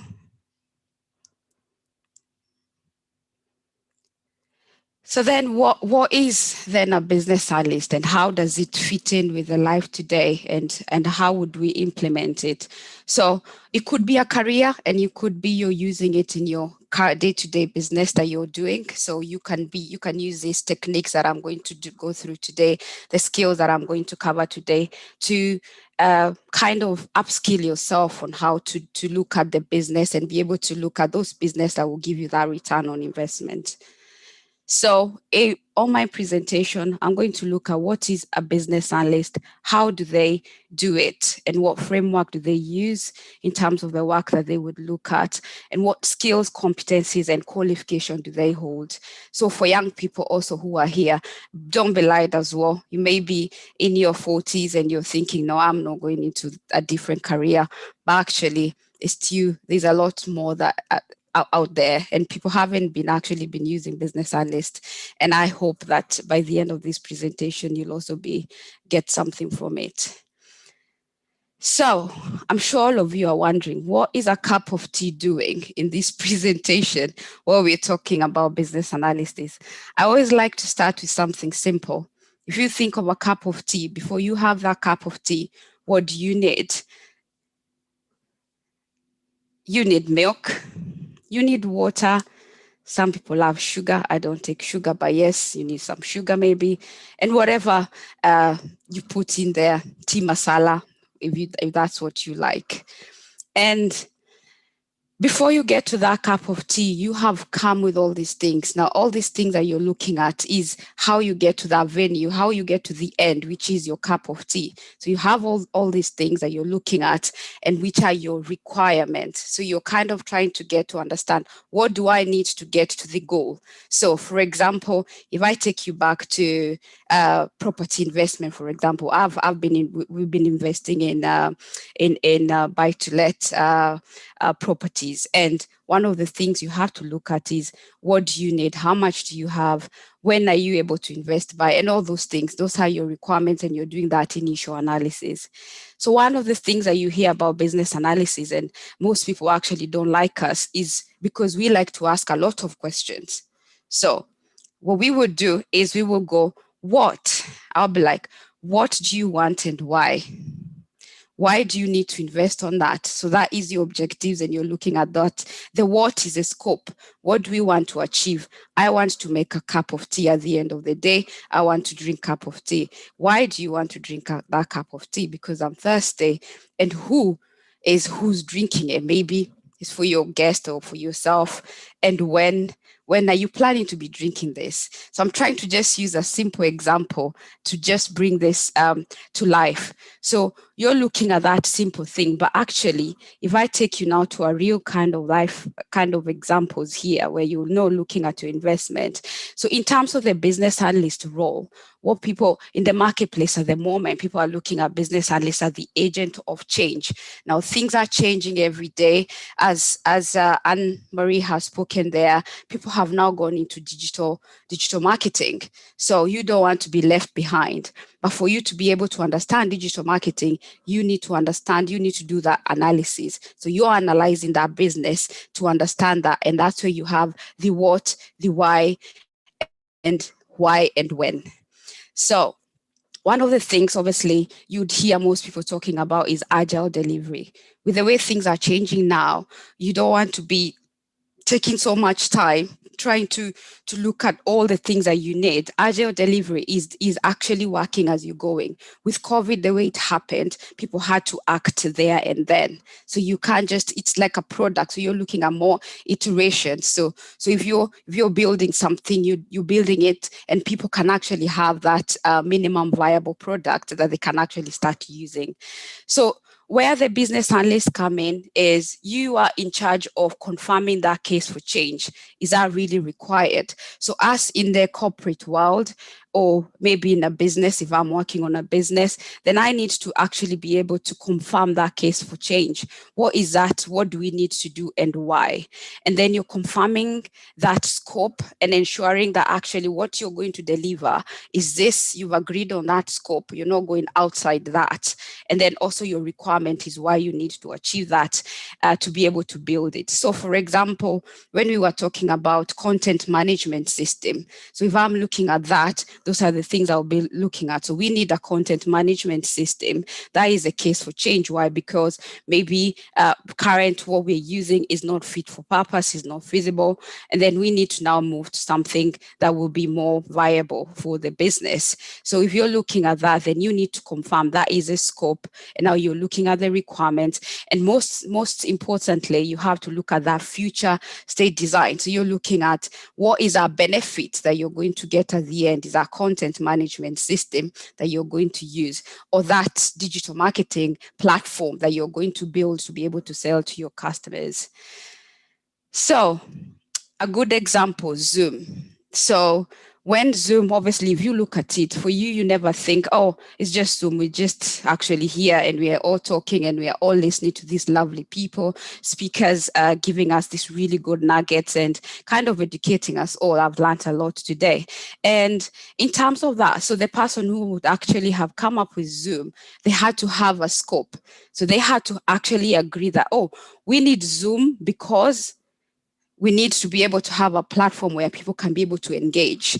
And all these questions are where that role of the business analyst comes into place, because you don't want to build something and then at the end of the day, because it doesn't fit what you actually should have looked at initially at the beginning, then you've lost that track, you've lost money because you've actually invested on something that actually shouldn't have, because you didn't do that initial analysis. So that's where we come in. We make sure that that future state design, which is our Zoom here, for example, I'm just using that actually we've looked at, that Zoom should be able to incorporate so many participants. That Zoom should be able for people to be able to share content. I should be able to, it should have people like host and people can be able to mute. So that's something people will be like, oh, is that actually a career? Yes, it's a career. If you're there, you're looking for a career to go into, it's really good and you can be able to get into it. And how do they do it? So the BAs will conduct their work using various tools and techniques, some of which what we look at, I'm not going to go into detail so much because obviously it's quite technical, but some of the things we have to look at as business analysts is you have to do something called SWOT analysis. Now, SWOT in itself, as it says, the S, you're looking at the strength. So the strength, you're looking at identifying those factors outside. What are the strengths of this business? Or this, how can we be able to achieve it? We're looking at weaknesses, opportunities, and threats that are out there. Yeah. So, for example, it could be your threat is, if it's Zoom, like I was using before, your threat is actually Facebook. It could be MS Teams. So you're looking at all those things, and that's what you need to do that initial SWOT analysis, do that strategic alignment and ensure that that is actually aligning with your strategic goal at the end, which is, if it's a platform, are you able to cover that? Cost benefit analysis. So one of the most things that people fail is that they don't look at that cost benefit analysis. As it says itself, is the cost that you're putting now, you need to make sure that you're going to get that benefit at the end. So these are the things, obviously it's you have to learn how to do that cost benefit analysis, but that's where you get equipped as a business analyst, and you can be able to analyze these things and be able to come up and say, well, actually, this is a good investment. You're going to get that benefit at the end. So one of the other things that we also look at is gap analysis. And as it says exactly that, it's a gap. So you're looking at today. So if you're looking at a business today, for example, if it's selling something online and it's lacking, so you're looking at that gap. What do we need to do to improve so that we can get to our end goal? So you have your Aziz today. I'm here today. This is my current state. But what steps do I need to take to bridge that gap to enter that desired state? So you're comparing your today's business, which is your Aziz, to actually be able to get that desired state. So if you're looking at property investment, for example, if I look and I'm like, oh, at the moment today, I don't have I've seen people writing here about, oh, what about if I don't have a good credit rating, or I don't have this, I don't have this. So there's things that you can be doing to actually close that gap. So maybe improving, get a credit card, all those things, or so you're looking at this gap, how can I actually be able to bridge that? So those are the things in terms of gap analysis. But obviously in terms of a business, you're looking at the business today. It could be a legacy system. So what I mean by a legacy system is a current system that you have that it's not fit for purpose, that it doesn't actually, cannot actually support your business at the moment because of the way the world is going, everything is changing. So you now need to move to the new technology. So the gap is, how do I get to there? What are we missing there in the middle?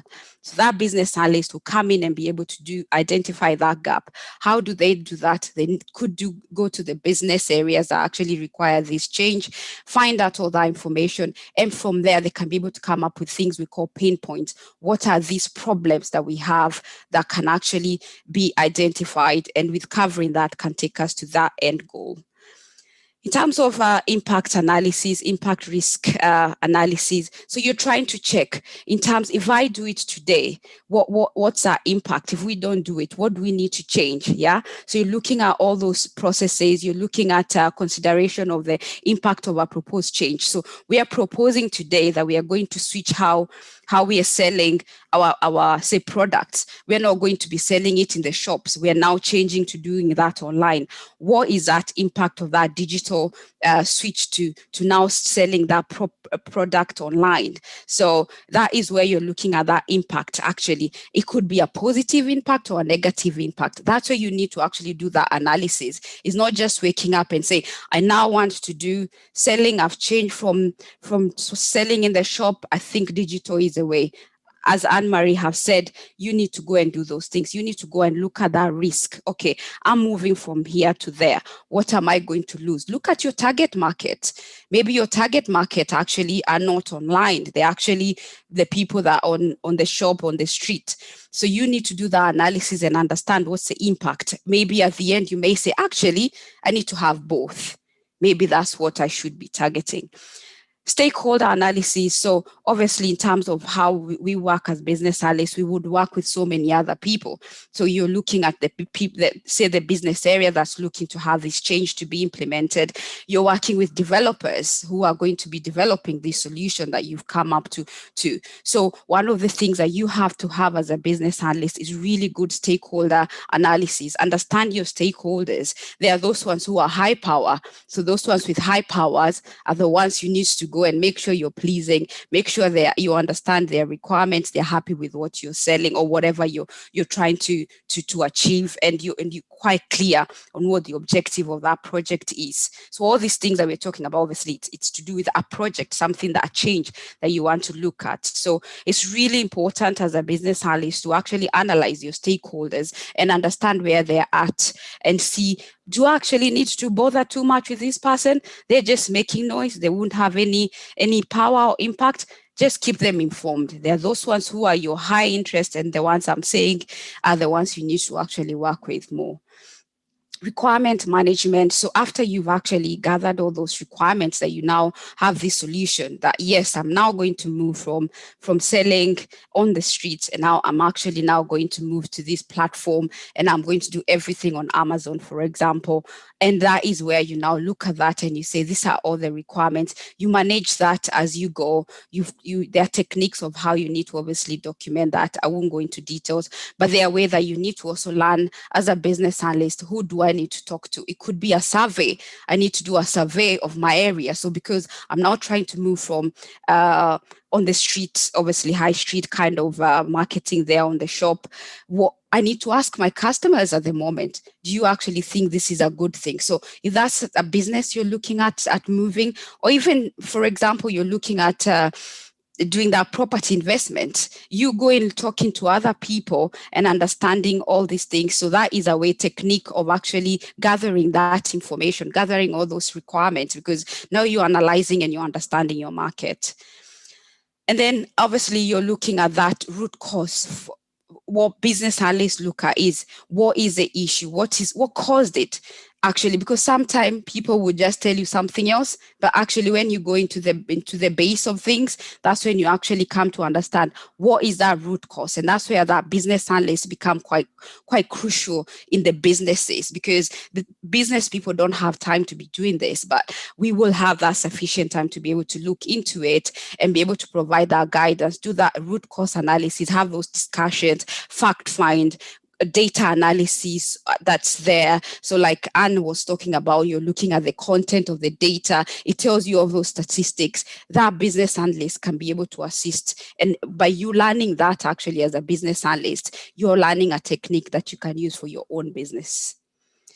And then you're looking, obviously, as a business, you're also looking at business analysts help with looking for options. So it could be like I gave that example, you're planning to move from selling in the street, but actually after you've looked at it, you get other options that actually there are other solutions that are better than the one you have. So one of the things that a business analyst would do is they would look at the different options. For example, if I go to the property investment, what David was talking about, you're investing in the south, or you're investing in the north, that is, you're looking at different options that you have, and then you're analyzing that information and you're understanding that actually by me investing in the north is actually way better than me investing in the south. Why?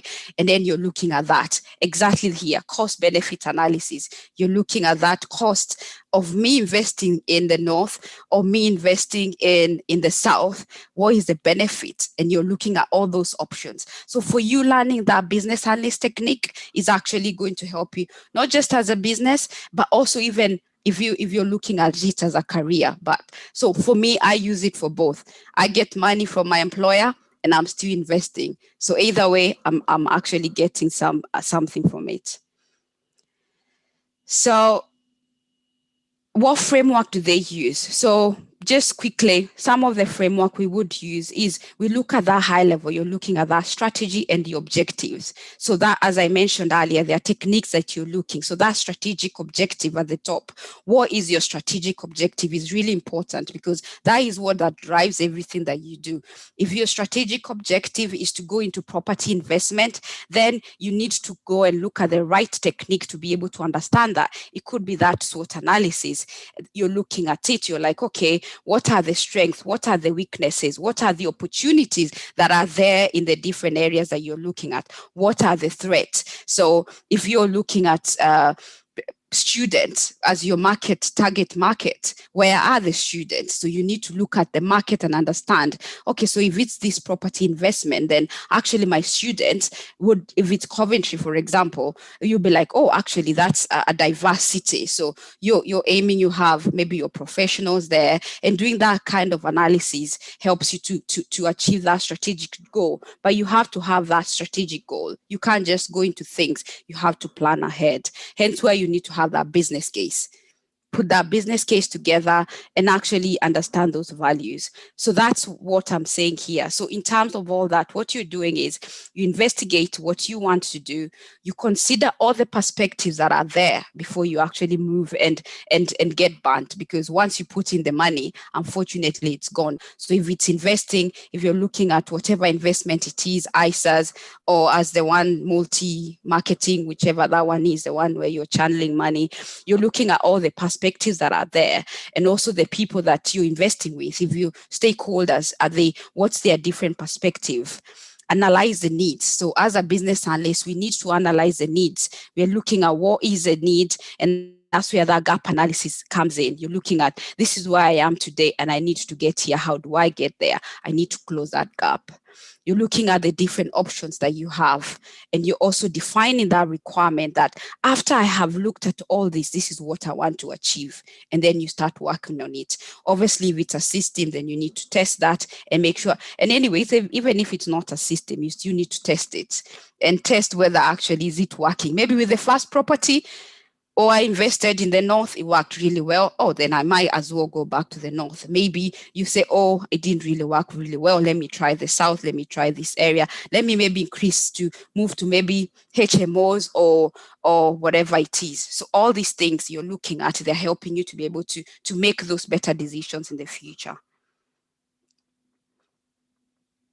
So what then qualifications as a business analyst can you get? So one of the qualifications, if you're out there, young person, and you're looking at, okay, so what do I do then as I want to get into business analysis? There is a course. You can do the BCS International Diploma in Business Analysis. And with that, once you complete that, obviously it has some modules that you need to cover, but you do this oral exam in front of a panel and you present to them exactly as you're doing today. They ask you questions, you present, and you get that diploma. So actually with that, you get several skills that I've been discussing throughout this presentation.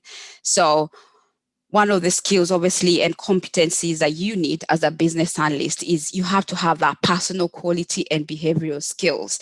You have to be able to talk to people, communicate. You have to actually be able, like for me, I was actually talking to one of my friends and saying, one of the things that I struggle is such meetings where I can't see people, because for me, one of the key things I need to understand is when I'm communicating, am I actually communicating? There's a difference between when you're talking and people are just looking at you.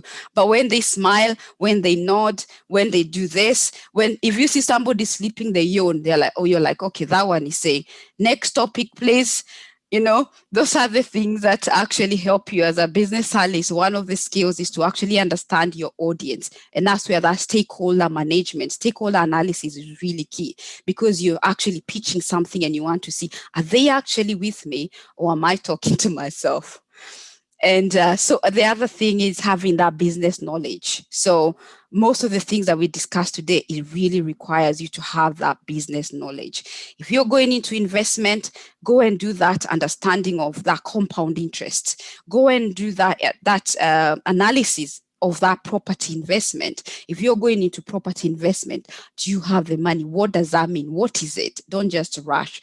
Do that business analysis. Analyze that, what you want to get into. The other thing is understanding that market. Is that for you? And that's where you have all these things. Business case. And maybe you need to ask for finances from the bank. And maybe you have to build a case and say, this is why I believe you should fund my business.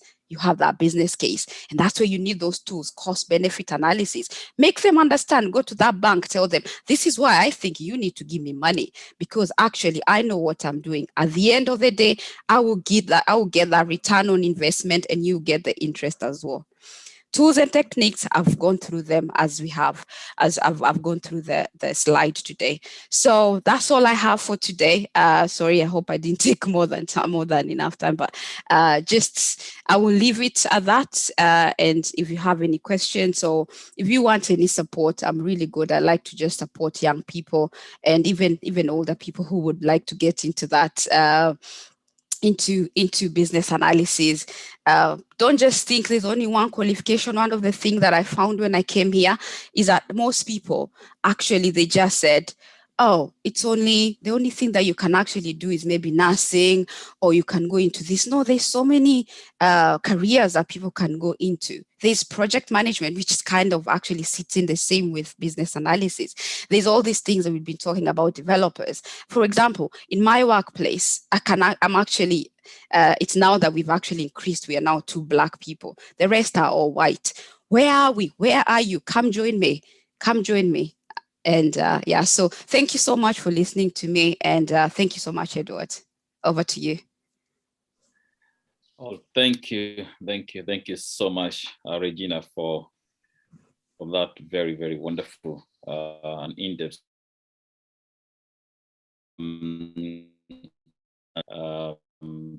reason why we are here together is that we all want to see ourselves progress. We want to be able to develop products and create companies that will be able to progress. We'll be able to see these companies grow. And I believe that it's quite important that we should be able to identify and know those very tools that will help us to grow these companies, because we don't want to just organize a meeting like this as KCR just for the sake of it.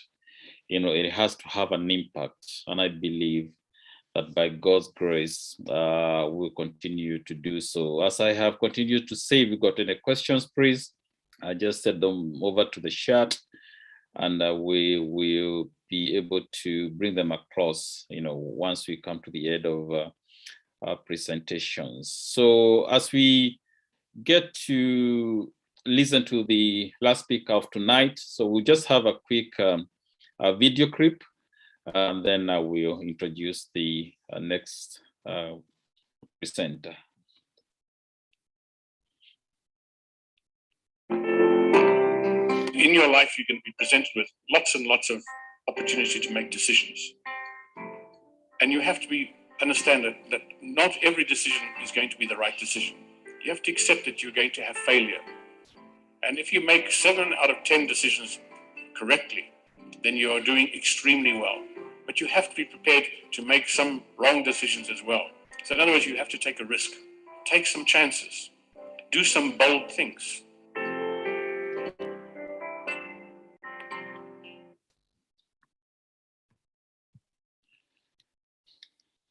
Thank you. Thank you so much, Sister Joyce, for that.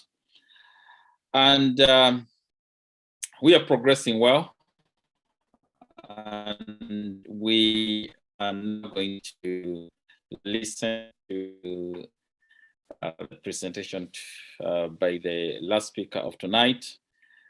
He's not new to the Kenyan community, especially.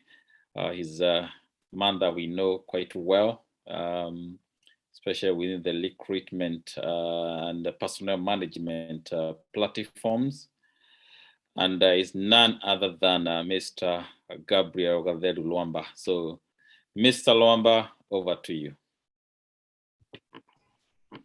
Thank you very much for inviting me to this conference.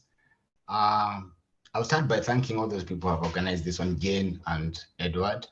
I've participated in your programs before, but this one is a bit challenging because the other one, as Regina said, you see the reaction of the people. Whatever you are saying, you can see whether they like it or they don't approve it, or they say you are telling them a lie.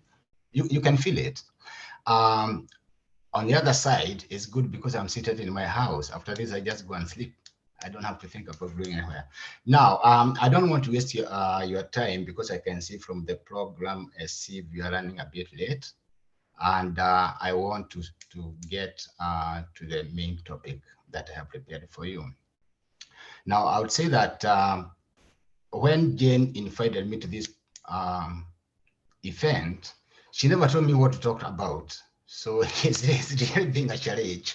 And I had to think what to do. And I actually thought about what to present today about 4 hours ago. So I didn't take long to decide what to do. So the first, my number plate, I'm Gabriel Rwamba. I'm a businessman. And I'll jump into my presentation straight away. Now, the topic that I thought I should talk about is in the radar of all the people have talked, is actually the one down, is the starting point. All the others are talking to us when you go into business, what you should be doing, and that kind of thing. But for me, I want to talk to those people who've taken so long, they always wanted to start a business, but they've not started. Yeah. I come across so many people telling me, I want to start a business. I ask them, what do you want to do? They tell me what they want to do. They have a very good idea. After 1 week, we meet. Have you started? No. So why have you not started? That's what I want to mention in the discussion. So let me share the PowerPoint presentation that I just made so that we can move together. Good. Now, I thought I'd talk about the entrepreneurial growth, how really to get into entrepreneurship. For many, when I talk about entrepreneurship, I'm talking about starting the business, starting the venture. And all the speakers who have been before me, of course, they were talking to you about what you do when you're doing business. One thing that was not really mentioned in more strength, apart from this guy of Safaricom, who I thought was introducing my topic, is about risk. You cannot get into business if you are risk averse, if you fear you feel you're going to fail, you think there are so many hurdles. That is what stops most people from starting a business. It's actually not lack of funds, lack of not knowing what to do, because knowledge can be bought. You can use an accountant, you can use somebody like that business analyst. So those are not the main reasons why people don't start businesses. Most people is because of fear of mainly of failure. That's the main thing. So the first slide here is about myself. My background, you can see, is in economics, accountancy, and all that. And then I've started a business. If I go back to my history, a brief one, because I think there's some people I've not met. I came to this country almost a quarter century ago. And when I came here, it was very, very difficult. Of course, I started working in my profession, accountancy, in business as an employee. And after some time, I decided to go into business. It was very, very accidental. Some people are going to say it's not accidental, it's new. But what I saw when I came here, I saw an opportunity that I can exploit. And those are some of the characteristics of an entrepreneur, somebody who really want to get into business. So let's go following the PowerPoint. When I sat and thought about this presentation, I thought, in what context am I going to present this one? And I said KCR is a Christian-based organization. The audience is mainly Kenyans. And what do I talk to them about? Is that most people have told me they want to start a business, but they never start the business. So I thought it's really a question of fear and ignorance. When I use the word ignorance, most people think is a derogatory term or is a long term. It's not. I don't want to put it in that context. I want to put ignorance in the context of, like, those people have spoke to us. Some people have never actually understood some of the things they said. It is ignorance because you didn't know. It is ignorance because you didn't go to look for that information before. Can you hear me now? Yeah, you didn't go to look for that information from them. I can't see your PowerPoint. Sorry for interrupting, but we can't see your PowerPoint. Oh, I didn't share it. I should ask for assistance from Anne.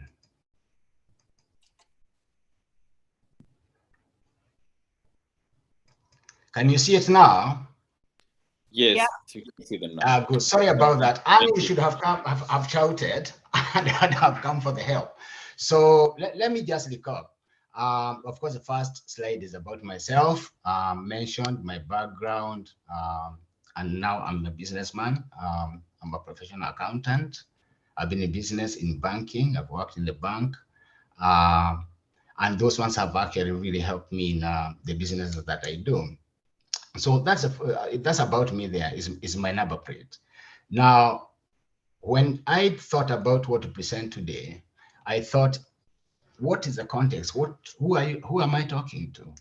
And it's, of course, I know I'm talking to people who have been invited by Kenya Community Rebuild, and I know it's a Christian-based organization. So I thought, would it be a sermon? What would it be? Would it be teaching? What would it be? So it's got some effect on what I'm presenting. The audience are largely Kenyans in the diaspora. I'm aware there are so many outside the UK. When I talk about diaspora, I'm talking about America, Dubai, or whatever they are. But it was mainly, my thinking was about the Kenyans. Now, what I'm going to cover is that most people have told me they want to start business, but they have not started. And I think most of them is because of fear and ignorance, as I mentioned. And when I mention ignorance again, I think it's just repeating what I said. It's about people not seeking the knowledge where they should get it. So because as I said, I thought in terms of KCR as Christian kind of organization, I wanted to challenge people to ask you, what does the Bible say about entrepreneurship? And I'll not go through these verses or this what is written there, but what I want to say is part of life. Even the Christians, some people would say, that's business. I just want to preach. I just want to do this. But even the Bible talks about it. Yeah. And entrepreneurship is a creative act. Yeah. You have to get the opportunity, identify the opportunity, and create a benefit out of it for your benefit and also for the community. That is what entrepreneurship is all about. But the key thing in entrepreneurship is taking the risk. If you take a risk when you're starting that venture, then I would say you're an entrepreneur. So entrepreneurship is actually inborn. By what I mean by that is that everybody has got the ability to be an entrepreneur. If only they can be shown, somebody comes in and tell you, you have this knowledge, it's only that you don't understand you have the knowledge. But you have the knowledge, you can do things. If you are ready to take that step, that strong step. Currently, I'm running a franchise where I'm actually coaching and mentoring franchisees. Some of them have never done the business that we do in recruitment. Some of them have been employees. And my main goal when I'm talking to them is to change their mindset from being employees into business owners. What I tell them is, once you start your business, there's nobody to give you direction to tell you, you have to do this. There are no policies that somebody is going to create for you to be using. It's you who is on top. So you start thinking strategically. Yeah, at the apex of the business. It is your business. You are taking all the responsibility. So you have to change their mentality. So the Bible actually says that all of us are actually entrepreneurs. Yeah, and you can see it encourages it in those verses. I'll not go into that because I know these PowerPoints will be shared. Now, of course, I've listed some of the great entrepreneurs in the Bible: Abraham, Solomon, that woman in the Prof 31, Apostle Paul. So I'll not go into details into this, but the only thing I'm showing is that even the Bible supports entrepreneurs. It supports hard work. Yeah, you have to use what you have. It's the talents they talk about. It's a gift that you are given to utilize for your benefit and for the benefit of the larger society. That is what I wanted to drive through.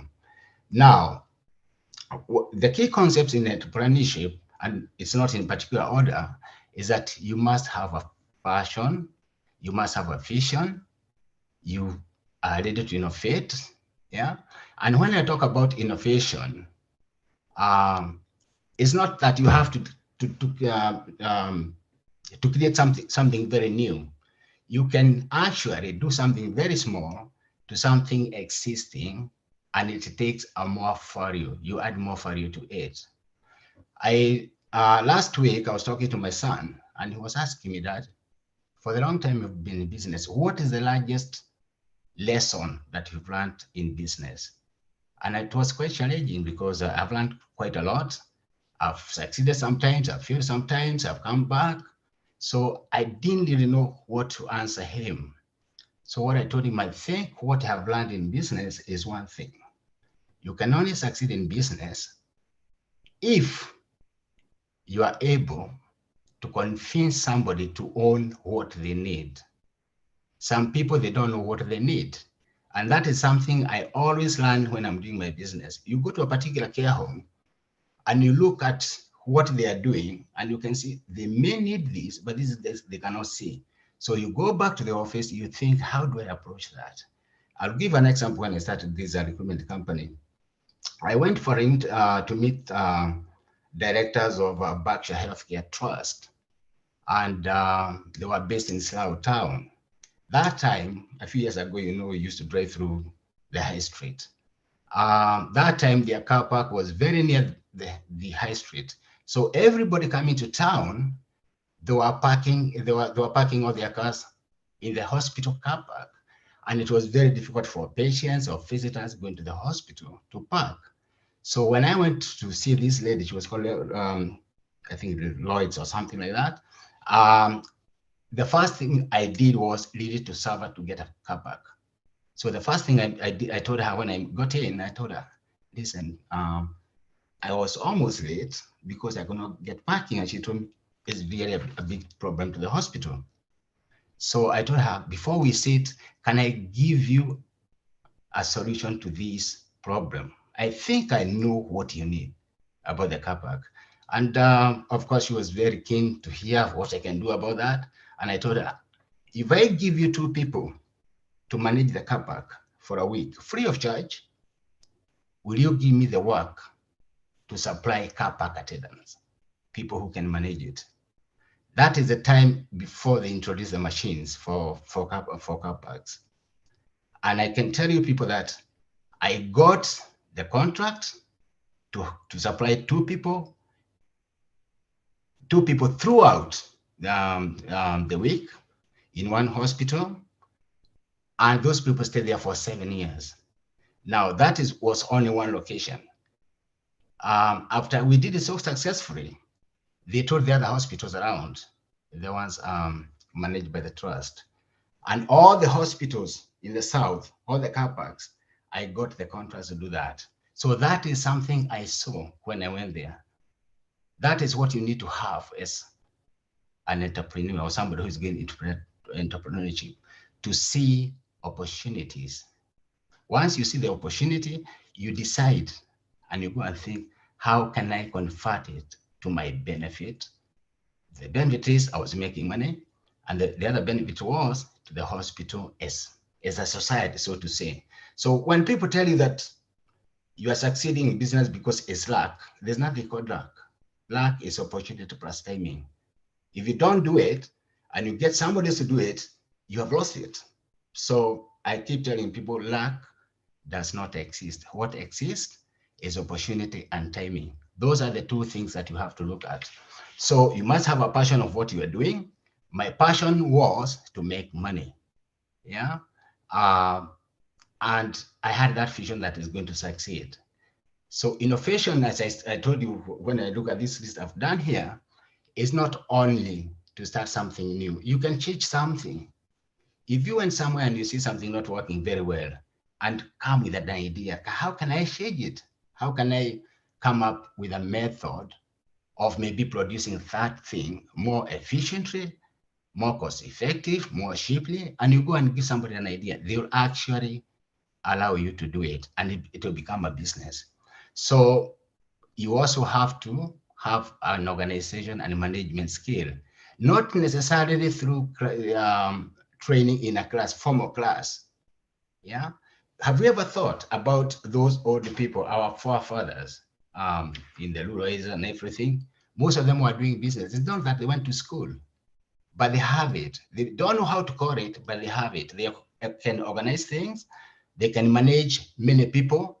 That is something that they have. So everybody has got it in themselves. It's only that they think they don't have it.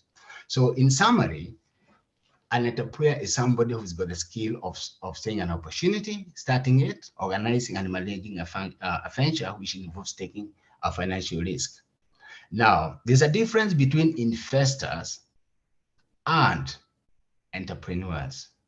Although most of the investors are entrepreneurs, but it doesn't have to be the other way around. Yeah, so an investor might be somebody like you were told about those people who save money to get interest. The risk is minimal. Yeah, that's an investor. He's not involved in the management of that money. He's not involved in organizing all those people who are managing it. That is an investor, not an entrepreneur. Entrepreneurship comes in when you become actively involved in taking the responsibilities of what you're doing. That is when you become an entrepreneur. And most people can do it. It's only that they fear it, and also they don't know how to do it. That is what I'm calling ignorance. But if they can seek the knowledge from places like this meeting, then the bait about ignorance would be minimized. Yeah. So starting the business and learning successful business is not really something difficult. It is there so long as you know where to get what you need. Yeah. Like the lady who talked about the business analysis. I may not know about it. Luckily, me, I'm an accountant, I've done all that. But many people might not do it, might not know how to do it. So why don't you go and seek that assistance? When you are sick, you don't treat yourself, you go to a doctor. And that's what I tell people. Yeah.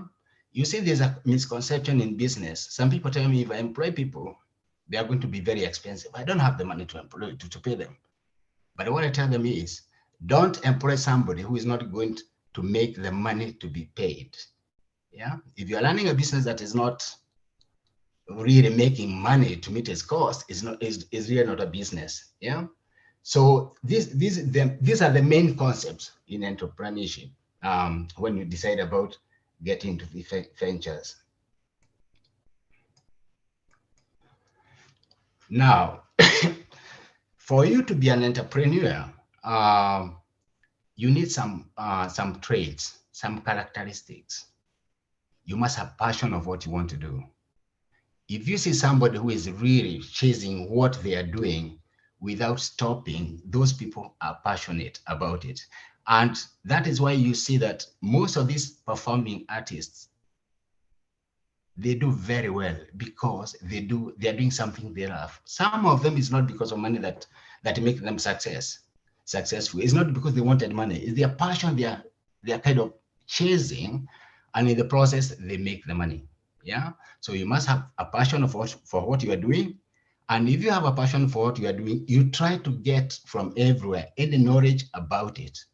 Yeah. So you must have that passion. Then you must have the risk-taking ability. You must not fear. You might not listen to pessimistic people. Make sure that you know who you are moving around with. Some people will discourage you. Yeah. So always know who you are moving around, where to seek that information. You might be talking to some people and maybe they are competitors. Yeah. So always choose and know who you're talking to. The best thing is go to the professionals or people who are in it. Yeah. People who have done something, go to them and talk to them, and they'll nurture you into it. Even if they don't give you everything, they'll give you much of it. Yeah. When we start business, sometimes we fear. Like when I started my business, many people decided that they wanted to do agency work. And they would come to the office and you can see somebody telling you, can you show me your rates? How much you charge and that kind of thing. That time you used to be very guarded. You say, I'm not going to give the rates because this guy is going to undercut me. Today, if you come to my office, you tell me you want my rates, I'll give you. Because I know those rates are not what make you get the business. It's not. It's something more than it. Yeah, you might get the rates, go and give somebody the rates, and they don't give you the business because you don't even show the passion of what you want to give them. The other thing is, and it's very cardinal, is that you have not shown that person you are giving that service, you have not convinced them that you are going to meet and satisfy their need. There are two differences. There's a difference between want and need. Don't go for what people want. Go for what people need. Identify the need, not what they need. And the example is here. When we are doing supply, we are supplying stuff to the homes, to the hospital, and that kind of thing. You go there and you quote. You tell them, I'll give you a nurse for 30 pounds an hour, 40 pounds an hour, 20 pounds an hour, whatever you call it. If they don't need a nurse, if they need a nurse and they don't have a nurse, even you tell them it's 100 quid, they'll pay. Because it's a requirement by CQC. They are licensed so that they must have a nurse. You know, most of the places, they have what we call 1-to-1 ratio. They must have a nurse for this number of patients. If you tell them, even if you offer them to supply a nurse at 10p and they don't need a nurse, they will not take him. They will not take her or him. So you must differentiate the two, the need and the want. First of all, establish what they need, understand what you are giving them. And that's what we call the entrepreneur IQ, background intelligence, information that you have to get. The other thing that is very important in business is persistence. Even if you failed today, don't give up. It gives you a chance to learn to do it better the other time. Most people I know, they don't know. I've failed so many times in my businesses. I have, but I've always come back. Because what fails is not me, it's a business. Don't allow yourself to fail. Let the business fail. You be left standing so that you can start again. Yeah. So persistence is something that you have to build. Don't always fear. Now, some people, they see the companies like Toyota or Nissan. At times they record their cars. And you wonder, how come they're recording so many cars? They're not recording the cars because there's really a problem. No. It's publicity. It's publicity. They must do something to attract people to their product. So those are some of the things we're talking about. Innovation. It doesn't have to be something new. It's something you just create something. Let me give you another example, because I think I'm going to give a bit of examples about what I've done myself. There's a hospital that I really struggled to get into, and I really wanted the contract because they pay very well. It's a mentor, secure environment, and I really struggled. Anytime I go to talk, trying to get to the directors, there is always a gatekeeper who cannot allow you to get into it. Yeah. So I thought if I get somebody in there who knows the managers of every ward, yeah, a manager A, let's say a manager for ward A is called A, a manager for ward B is called B, a manager for ward C is called C. So I went back to the office, I wrote introduction letters to that hospital, but I mixed them. I called the manager for A, C. I mixed them. What was I trying to do? I was trying to create within that hospital a situation where they are going to talk to each other. So I think it became too much because they had about 17 wards. I think it became too much when they had tea and they said, who are these characters? I have your letter. This letter should have come to you and that kind of thing. And I think they talked to their receptionist, whoever it is. She called me, their secretary, and told me, you wrote these letters and these are not the correct managers for these wards. So I got a chance to get into them. I told her, listen, I'm very sorry, but can I come in so that I can know who to address to? Somehow I got through. So it's a question of being innovative there. You do something out of the ordinary. And I'm telling you in business, and I keep telling people, you need to be mad. Not literally mad in the medical sense, on the clinical sense, is to do things out of the ordinary. If you do something out of the ordinary, you become noticed. That is one example that I gave you about Toyota, Nissan. They record their cars. It's not that almost all the time that they have a fault. No, they are just trying to get attention of the people. The other thing that you need, another trait you need to have, is that you are able to lead. If you cannot lead your team in what you are doing, how can they believe in what you are telling them to do? So you must learn how to lead from the front. You must show that you are brave. Whatever you are telling them, you believe in it. If they see that the boss believes in what he's doing, they know he's not going to lose that route. And what they have to do is to comply with what you are telling them. So if you don't have that energy or that bravery to do it, please go to a consultant who can nurture you, who can coach you into areas that you are weak. Yeah. Even if you don't know about accountants, you don't know about finance, and you have employees, and you fear that some of the employees are going to challenge you, get an accountant or a professional person and tell them, anything to do with this one, consult this one, or somehow engage them. The other thing is, you must always conduct everything you do ethically. A great name is a great investment in business. If you spoil your name in business, you are not going to go anywhere. So the entrepreneurial mindset is a way of thinking that will enable you to overcome challenges. You can make decisions, you take responsibility for your outcomes. That is the mindset that you should have. And everybody has got this. This inborn mindset is not out. when I started playing guitar, when I was learning to play the guitar, I didn't know I could play the guitar, but after some time, I started enjoying it. And the guy who was training me was telling me, it seems you already had it in your mind or in your body or whatever it is, but you didn't let it come out. Yeah. So everybody has it if they can know where to get support. So we have seen that entrepreneurship is that ability to develop, organize, and run the business enterprise, and taking that responsibility, and taking the risk. The risk is the main thing here. People might move and take that risk. When I left Press Waterhouse, I didn't know where I was going, but I took a step of faith, and I was very convinced what I'm going to do is going to succeed. If you don't have that one, you'll never move. Yeah. Some people say, I want to stay here, do the business part-time until it picks up. It's not going to pick up if you don't give it 100% of yourself. You have to take that step, bold step, and say, whatever happens, what the worst that can happen, I'm not going to die. That is what drives me.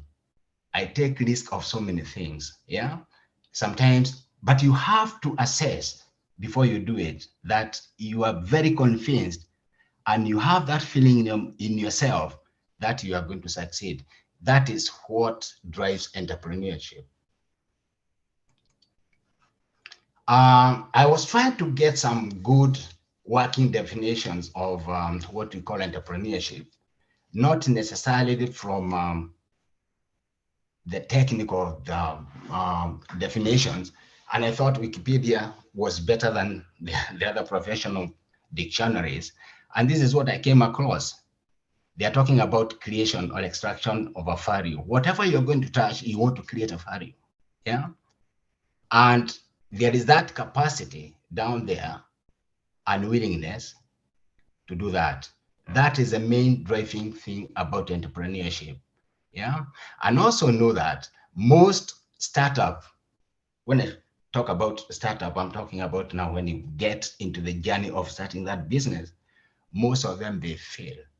Have you ever asked yourself, why is it that all the banks, when you open a business account, they give you 18 months before they can charge interest on your account, whether you make money or not? Is because it is widely known that most businesses will start break even. They'll start making money after that particular time. So they give that kind of leeway for you to mess about in the 18 months before they can start charging you. So there are so many reasons why business fail. According to now these working definition from Wikipedia, they're talking about lack of funding. It is one reason, but it's not the main one. It's not really a big problem. I was going through some of the comments that people are asking here, and I saw somebody asking about if you can get mortgage if you have CCJ. Of course you can. The only thing that will happen is somebody without a CCJ, that is a bad credit, is that they might get 1%, but the fund will ask you for 10%. They'll see you as a higher risk than the other person. So you'll get there. So funding has never been, to me, it's never been a big problem in terms of running a business. So long as you have the ideas of doing it and you can demonstrate to somebody that you know what you are doing, funding will not be a problem. I'll tell you the way I started the franchising, my business here in UK. I did, and I keep telling my franchisees, even when they come in, I tell them this. I started franchising for these few reasons. The first one, I'm aging. I want to exit. I don't want to be running around, running a branch in Manchester, everywhere. It's very tiring. So I want to give somebody who can do that one in that territory, in that area. The second one is that I want to expand. If I'm tired to run those businesses myself, how can I expand? So if I can get people who are very ambitious, who can make some money there and give me some little money, I'm better off. And I can tell you that decision I made 2 years ago was the best that I've ever made. These days, I have very ambitious franchisees. They're making a lot of money for themselves and they're making money for me. Some areas I would never have gone into. Yeah, the North, I had someone talk about North. I have an office now in Darlington. I'm actually in Berkshire. I have an office I don't know, almost everywhere. And I'm not there. So I told them those are the main reasons I want to do. And also because I'm aging, I also want to pass some of my knowledge and nurture some upcoming people. So I'm very happy for this conference because that is one thing I'm doing now, which I think I want to retire into. I think we went through that.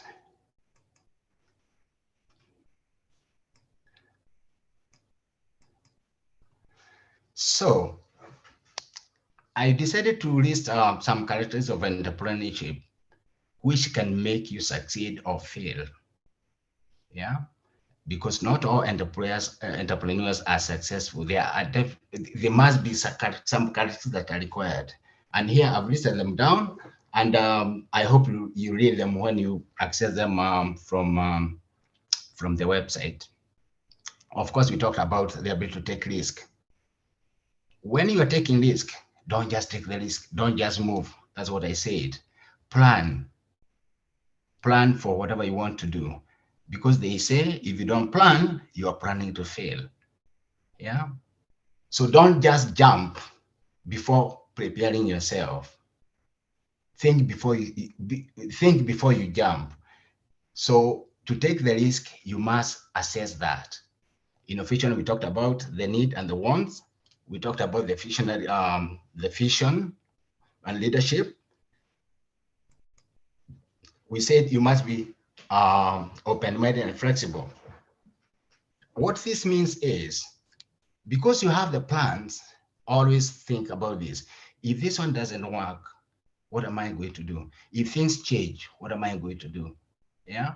So be open-minded that things can change anytime. Who thought that we are going to have the lockdowns that we've had?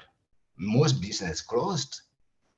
Most business, they just closed. They had no option. They had no other option. But if they had for what I would call fallback plans, if this one didn't happen, if this one happens, what will happen? What are we going to do? That is what you should have in mind. Always know that anything can happen. And that is why business is very risky. And you also make a lot of money. Some of these investments we are talking about, like property, they will not make the kind of money you make in business, but they are not going to lose money the way you are going to lose money if things go bad in business. So the risk and the returns, the more risk you take, the likelihood of you making more money. And that's how the businesses are. This is basically just repeating what we said. Persistence, never give up. Know who you are dealing with, your account, and that kind of thing. So those are the main things in getting into entrepreneurship. But the bottom line is, and our community have found out, most of the people, is that they fear. The fear factor is the main thing that stops them from starting businesses. If you had an opportunity for you to talk to some of my franchisees, actually about 5 of them, after 6 months, 1 year working with us, and they tell you where they have come from coming without any knowledge at all, fearing that they're not going to make it, you'll be very surprised, because eventually we change them to change their thinking, their mindset, and it is working very well. Now, statistics shows that people with entrepreneurship mindset in the world, they're about 2% of the population. 98% of the people in the world, they are not really there for entrepreneurship. They just want to live in comfort. They fear things. They're insecure. They just want to survive, not living. You know, there's a difference between living and surviving. Surviving is waking up in the morning for tomorrow, and you know the other day you are there, but you are not really enjoying yourself. What do I mean by enjoying yourself? You are not doing what you really want to do. Because I'm not being against people in employment, But so long as somebody is controlling you, you don't have the freedom, then you are not having all your happiness. You are not determining what can make you happy. Like the presenter who was talking about property, he said, if you don't have that passive income, you can never feel that you are totally free. You always feel that somebody else is actually controlling you. So this diagram here, outside of the circle, is what entrepreneurship is. People who like change, they like living without limits. They want to do whatever they want. They act in spite of fear. They are looking for fulfillment. They are looking for happiness. They're exploring things all the time. They are confident. Go for your dream. Many people will dream. We go to bed tonight, or they have always been going and said, and they dream running a big business. In the morning, what do? They wake up, they wash their face, and the dream goes away with the water. Don't allow that one to continue. Yeah. If you have a dream, chase it. It is possible to do it. Now, why do we think that entrepreneurship is important? Of course, it's the creation of employment, not only to yourself, but to other people. Yeah. So it helps in creating employment, innovation in the world, because without entrepreneurs, we will not have these innovations. There's that impact on the society. Of course, the standard of living goes up in the society, and it also supports research, because as more people do innovations, they are doing research in the process. Yeah. Now, I came up with some things here I called principles that I think you should follow. And I was thinking about this principle, and I said the first one, as you grow older, reduce your risk, the risk you're taking. I'm no longer taking the risk that I used to take. Like I told you, I'm franchising now. That one is reducing risk on myself, because those guys who are running those territories now, they're independent legal entities. So I don't have the risk of that. So as you grow in your business, I'm talking about now when you get into the business, try to take fewer risks. Invest, even if you are running the business, invest in some other investments that are not risky. Go for those properties they talked about. Put those deposits they talk about. And the principle number 2 is what Buffett always tell you, never lose money. And he says the second one is that never forget rule 1. It means never lose money. Even when I failed in business, I've not really lost money as such. I can lose other things, but not the money. Don't lose the money. If you're doing business, don't lose the money. And the only way you can lose money in business is if you make bad investments, your pricing is wrong, you don't know what you're doing in terms of, you don't know your figures. And those are the things I said, seek the professional advice from the people who can help on that. The other one is spend at least 10% of your day thinking about new ways to make money. Yeah. Even in our business, I train my staff and the franchisee, I tell them, you get more business, 85% of the business you do, you'll get 85% more from your existing clients. Yeah. By re-engineering how you do it.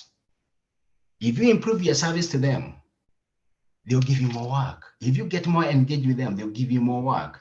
And of course, you can diversify. Like now, I have diversified. I went into franchising, so I train people, I give them franchises. On top of that, I'm a factoring company. I finance their invoices. That is finance right now, and it's very big. That is diversification. So look for all these things that can increase your income, and they exist all the time. All these opportunities exist all the time. You can see it, but you don't follow them. Somebody had a dig at me the other day. He said, Gabriel, the problem with you is that when you go somewhere, actually we had gone to a church somewhere, and there were so many. I said, oh, these are too many people. And he said, I know what you're doing now. You are counting the number of noses, the number of eyes, and you want to see that number too many. There's something we can do. And actually, I'll tell you, during this meeting, I saw an opportunity that came up here. Somebody asked, who can show me how to sell things at Amazon? And I said, I almost listened to my heart and I said, I know I can do it. I'll show you. I'll show you. That's an opportunity. You see, these things, they come all the time. And sometimes we think they are very minor things. They are not. All big things comes from very small ideas. So don't think that something small will not germinate into something big. Don't ignore those things. If your mind is telling you that thing, it comes. If it tells you that I think there's an opportunity here, don't let it get away from you. And also, communication is very important. Keep communicating with your investors, customers, or whoever it is. In the process of communication, you will pick some things there. There's always something you learn. Even when a fool talks to you, you learn something. Yeah. So whoever is talking to you, listen. All the time, listen. That's why we are told God gave us one mouth, 2 ears. Always listen. There's always an opportunity. There's always something new you learn from somebody. Let them finish what they are doing, if they're telling you, or they are saying. It's you to assess whether I'm getting anything from there. The other thing is about never burning your bridges. It's really about your credibility. Don't fight with people. Keep your name clean, and you'll go very far. And principle number 6 that I have is that spend more time, some time with the right people. If you move with the people who don't think in a particular way, yeah, you'll never learn anything. Why? If I come from Nyeri in Kenya, and just because I was born in Kenya, in Nyeri, I started speaking Kikuyu. If I was born in China, I'd be speaking Chinese. So it's a question of, am I with the right people? The environment you create for yourself is what will make you succeed in what you're doing. And also, never let people down. It's really a question of integrity. So I'll not talk much because of course the time is also short. But if you want to talk to me about how to start a business, if you want a franchise, or anything, I've left my contact here. You can always communicate to me. I've actually put it there. You can always communicate to me, and I'll be glad to help. Thank you very much for spending your time listening to me. Thank you so much, Mr. Lumumba, for that wonderful, very in-depth presentation, very encouraging, especially to those of us who have started business at one point or another. And one of the things that has featured so conspicuously is the need for us not to be fearful. And you said very clearly that a business may fail, but you have not failed as a person. And I'm sure even without asking people to put their hands up, I can almost certainly bet that there are a lot of us here who have registered companies with Companies House, and just within 1 year, the company is deregistered. But I believe that moving forward, and that is why we are here as a community, as a people, just to encourage one another to know that there are great opportunities out there which we can identify. So once again, thank you so much for that encouragement. In the interest of those who are watching us on YouTube and Facebook, we are going to add the live broadcast, but the meeting is not added yet. We'll continue on Zoom. We want to have a time where we can have a session of questions and answers, so that we can try to identify some answers for some of the questions.